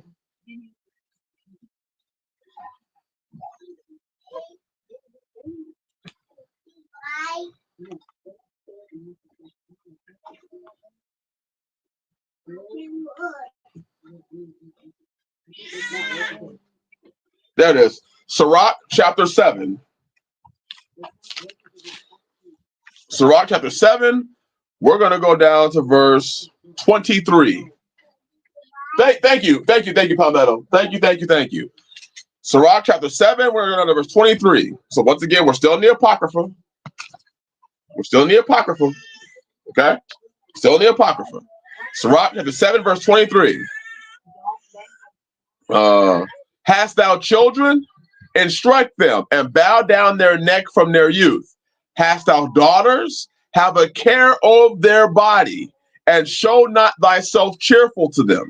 Marry thy daughter, and so not you marry her. It means you marrying her off. So people don't say, see, the Bible's sick. No, it's talking about you're marrying your daughter off. Marry thy daughter, so shalt thou have performed a weighty matter, and give her to a man of understanding. Let's read the next verse. Hast thou a wife after thy mind? You see that? Do you have a wife after your mind? Forsake her not, but give not thyself over to a light woman. Honor, listen to this. Daughters. Before some dude tries to come by and tries to tell you that he's your spiritual father, the next verse says, honor thy father with thy whole heart. Again, honor thy father with thy whole heart. Daughters, honor your father with your whole heart, and forget not the sorrows of thy mother. Remember, put this in your brain, brothers and daughters and sons. Remember that thou wast begotten of them. You weren't begotten of your spiritual father. You were begotten of your father and your mother. So when you watch the pastor try to turn you against your father and your mother, remember who begot you, who created you. Remember that thou wast begotten of them, and how canst thou recompense them the things that they have done for thee? How can you pay back your mother and your father? for the things that they have done for you? How can you pay back? Well, my mother wasn't very good. My father wasn't very good. You still wouldn't be able to pay them back for what they did. You still wouldn't. Because you don't really know the whole story of your mother and your father. You don't know how many times your mother or your father picked up extra hours at the job. You don't know that so that you could eat. You don't know how many times your mother or your father may have gone without eating. You don't know how many times your father was on his way home from working a double, and he was tired. He had to pull over the side of the road to fall asleep. You don't know. But you got these pastors out there that will help you, cause you to disrespect your father. And you don't know what sacrifices that he made. Disrespect your mother. And you don't know what sacrifices that she made. That shit makes me mad.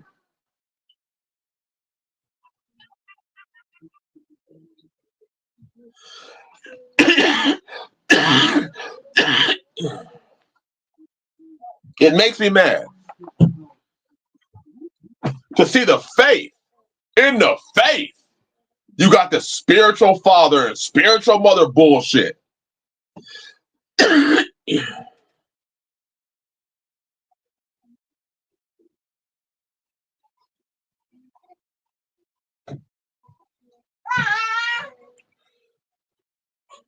Woo! Look, Brother Alex said, to the whole bride price being profitable thing. Those guys are bad at business. No way that bride price exceeds the operating cost of raising someone to adulthood. Those dudes are going to stay broke and stupid. Yes, sir. Yes, sir.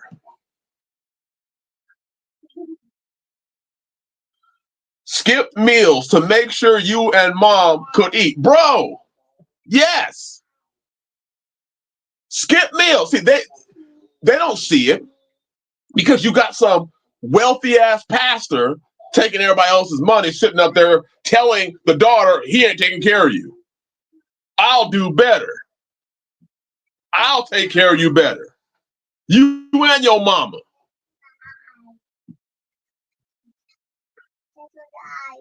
I can definitely relate to being so tired after work and ready to fall asleep on the road.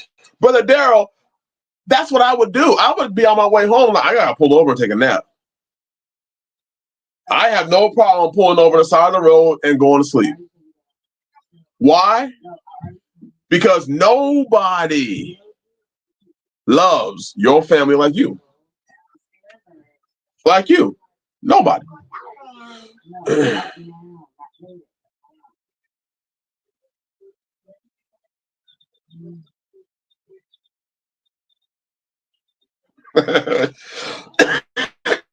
Pound metal with the last statement.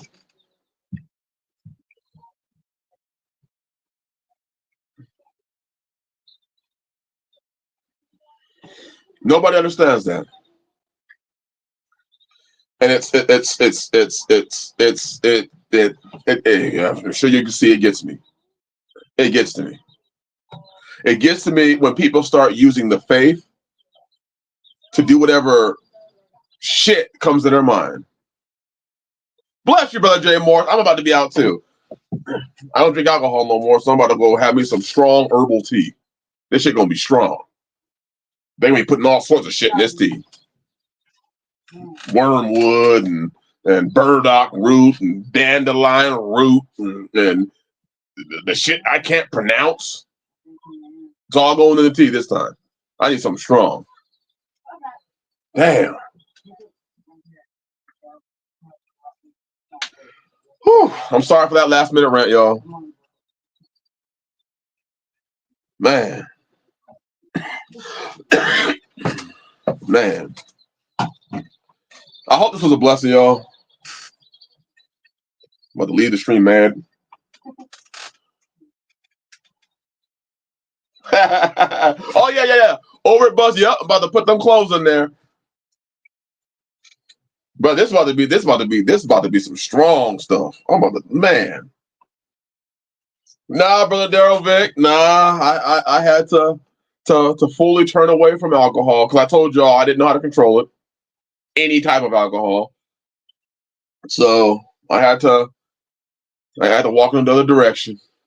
I had to walk in another direction, and now my alcohol is herbs. No, the herbs of the field. Is that better? The herbs of the field. Um,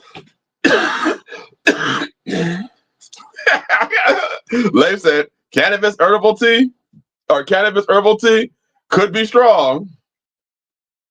Yeah, brother Alex. You know how it is, brother Alex. You know how I knew my downfall was, and I knew I was not using. The Bible says that wine makes you glad, and it helps. Help you forget your sorrows, and so you can use it righteously that way.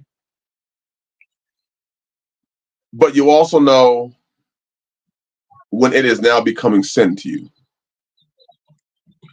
You know when you're not using it right. You know when you're not using it right. If you know what I'm saying. And you want to make sure that you're doing things right. You want to make sure that you are able to serve Yah. And self-control. That's exactly it, Bird Danny. And I didn't have that. And rather than trying for the 80th time to try and figure out how to do it in a way where you don't lose control, because every single time you've done it, you lost control. I just decided, like, hey, the Most High is showing me, I just need to walk away from it. That's what I was shown. It's for me to walk away from. It don't mean that other brothers, if you ever come to fellowship with me, please, and you drink, please bring your drink. It is not a temptation to me. It ain't harming me. It ain't gonna destroy me. I'll be happy.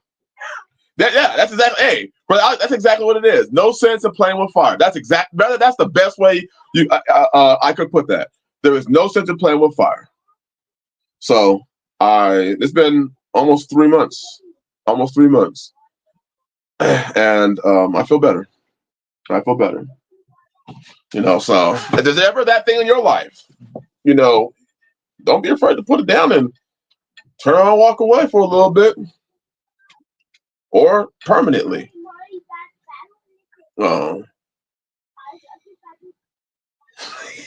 Lay off the pyrotechnic. Hey, bro, I had firecrackers. I had M80s. I had M1000s. I was blowing up shit, losing fingers. I realized I probably should keep my fingers because you can't homestead without them, you know what I'm saying? So I had to do that thing. And the children and everybody all happy here. They all happy. So, I'll be honest with y'all. Know I like to keep shit real on the chat. It's one thing when you got issues. It's another thing that when you take a break or you quit doing something, and then the wives come out and be like, we're happy that you stop. I'm like, what? They're like, sometimes we want the fellowship and we weren't able to fellowship and the way we wanted to with you because you were chilling. You were chilling too much. I'm like, man, so what the Most High put on me was right. The wives are a lot happier. The children are a lot happier. I'm a lot happier. Yeah. Hey, I ain't gonna lie, but Danny, I ain't gonna lie. I didn't know what overdoing it was until it was already done. If you know what I'm saying. You sipping, and before you know it, you don't know it. You know what I'm saying. Before you know it, you don't know it. So it's been like a whole new world, coming off the live streams and going there and chilling with the family. And I'm looking at everybody like, oh, this is new. We're talking. This is new. By the water bottle. Anyways, I'm just sharing your transparency, that part, because if somebody is dealing with something like alcohol or something else, you ain't gotta be afraid. If you can't control it, you might just have to walk away from it, and that's cool. That's cool. Hey, brother Danny, it's hard to be a priest of the home when you knocked out. That's right. That's right. And then one other thing, is like just what the way the world is. I'm like, do I want to get to a point where I'm not able to defend my family? I mean, out here, that's the last thing that I'm worried about. But do you really want to be in a position where you can't defend your family? LL, relaxed inhibition is an obvious side effect, which means you're less likely to inhibit yourself from tying one. Hey, that's true, brother Alex. That's true. But Carmel said, I have noticed that the only time I don't wake up when there's a bump in the night is when I had too much to drink. Yes. Yes. And then it's like I'm just being honest with y'all. It's like if I don't wake up to those things, what am I missing spiritually? Because I'm in a place where I don't know what's going on. And I'm gonna be honest. Can I be honest with y'all? I'm gonna be honest with y'all one last time, and then I'm rolling out. There's another pastor, quote unquote pastor, that likes to get absolutely faded on his blog talks. And I'm just being honest, after watching him act a damn fool, and when he be faded, he be talking crazy, he be saying some dumb shit. I'm like, man, you are a pastor, whatever that means, and you be up there just faded, just talking all sorts of crazy. That I did not like that. I didn't like that. People were sending me clips of him just down and just dropping the shots and dropping the beers and just dropping all this alcohol and then losing his damn mind behind the camera. I'm like, yeah, I don't want to ever be that to my wives, my children. I don't ever want to be that example. I remember when I started drinking alcohol all those years ago, it was because I was going through a tough time in my life, and I never really stopped using it for that purpose. I'd always continued to keep using it kind of as that purpose as things went bad or good or whatever it may be. And then it just got to a point like I have to stop. Yes, brother Danny, that's the truth. That's the truth. That's the truth. And when I see things in people, it's like I don't want to be that. I remember when some of y'all might remember, for those of you who have been on the stream long enough, y'all remember when I used to drink alcohol on the stream as well. And, sometimes it would go a little bit downhill. Sometimes I did some things that I was embarrassed of, and I had to take the stream off. Had to delete the stream because I was talking crazy. Talking stupid. Of course, that was a couple of years ago, but hey, you go through. There you go, brother. I remember when you were called just Haran. Somebody came and named me Aaron. He laid hands on me and said that he's Moses and I'm Aaron. And I was calling myself Aaron. And then Tanisha was Zion. Ebony was Rivka for Rebecca. And I was like, man, see, this religious shit, I can't do it. I can't do it. And Brother Daryl, if anything, the one thing that I want is I want everybody to see, man, that brother was wilding out at one point. He was wilding out. And we can actually see the transformation. We can actually see it. We can actually see what it looks like to walk a path. It don't mean you ain't gonna do it perfect. Alex said, I've left some wild ass comments on here after plenty of Crown and Cokes. Hey, bro, I know it's all love. Artapar said, I can't imagine. Hey, Artapar, if you go back years. Now I think I deleted most of them off, but I had some wild moments on streams. Wild moments. Man, I had the bottle with some wine in it, and I was just, man, I was saying some reckless shit. And then you realize, like, here you are saying reckless shit, but this is people and their faith. I remember when you deleted all your old Palmetto, man, that's over 7 years ago, bro. That's over 7 years ago. So when you realize, like, this is not just a bunch of boys, y'all just talking and shooting the crap, you know what I'm saying, and a fellowship or whatever. Like, people are literally coming here to fellowship and to talk with each other and to be edified and to be encouraged. And here you are over here like, yeah, bro, and these mother effing this, mother effing that, mother effing this, that. Nah. That's not the presentation I want to give of the Most High. I love my brothers. I love my sisters on here, and I'm just not trying to get into that shit.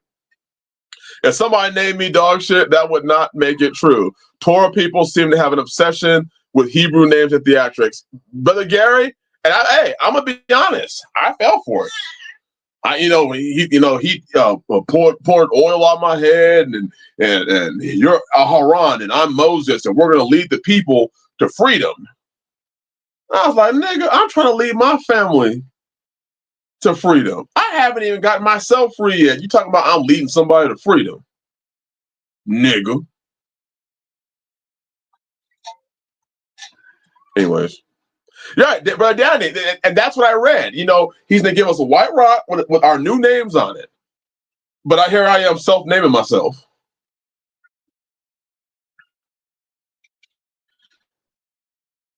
Anyways, I praise y'all. I got delivered from all that religion.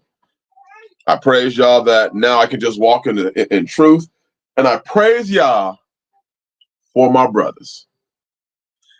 Thank you for spending this time with me.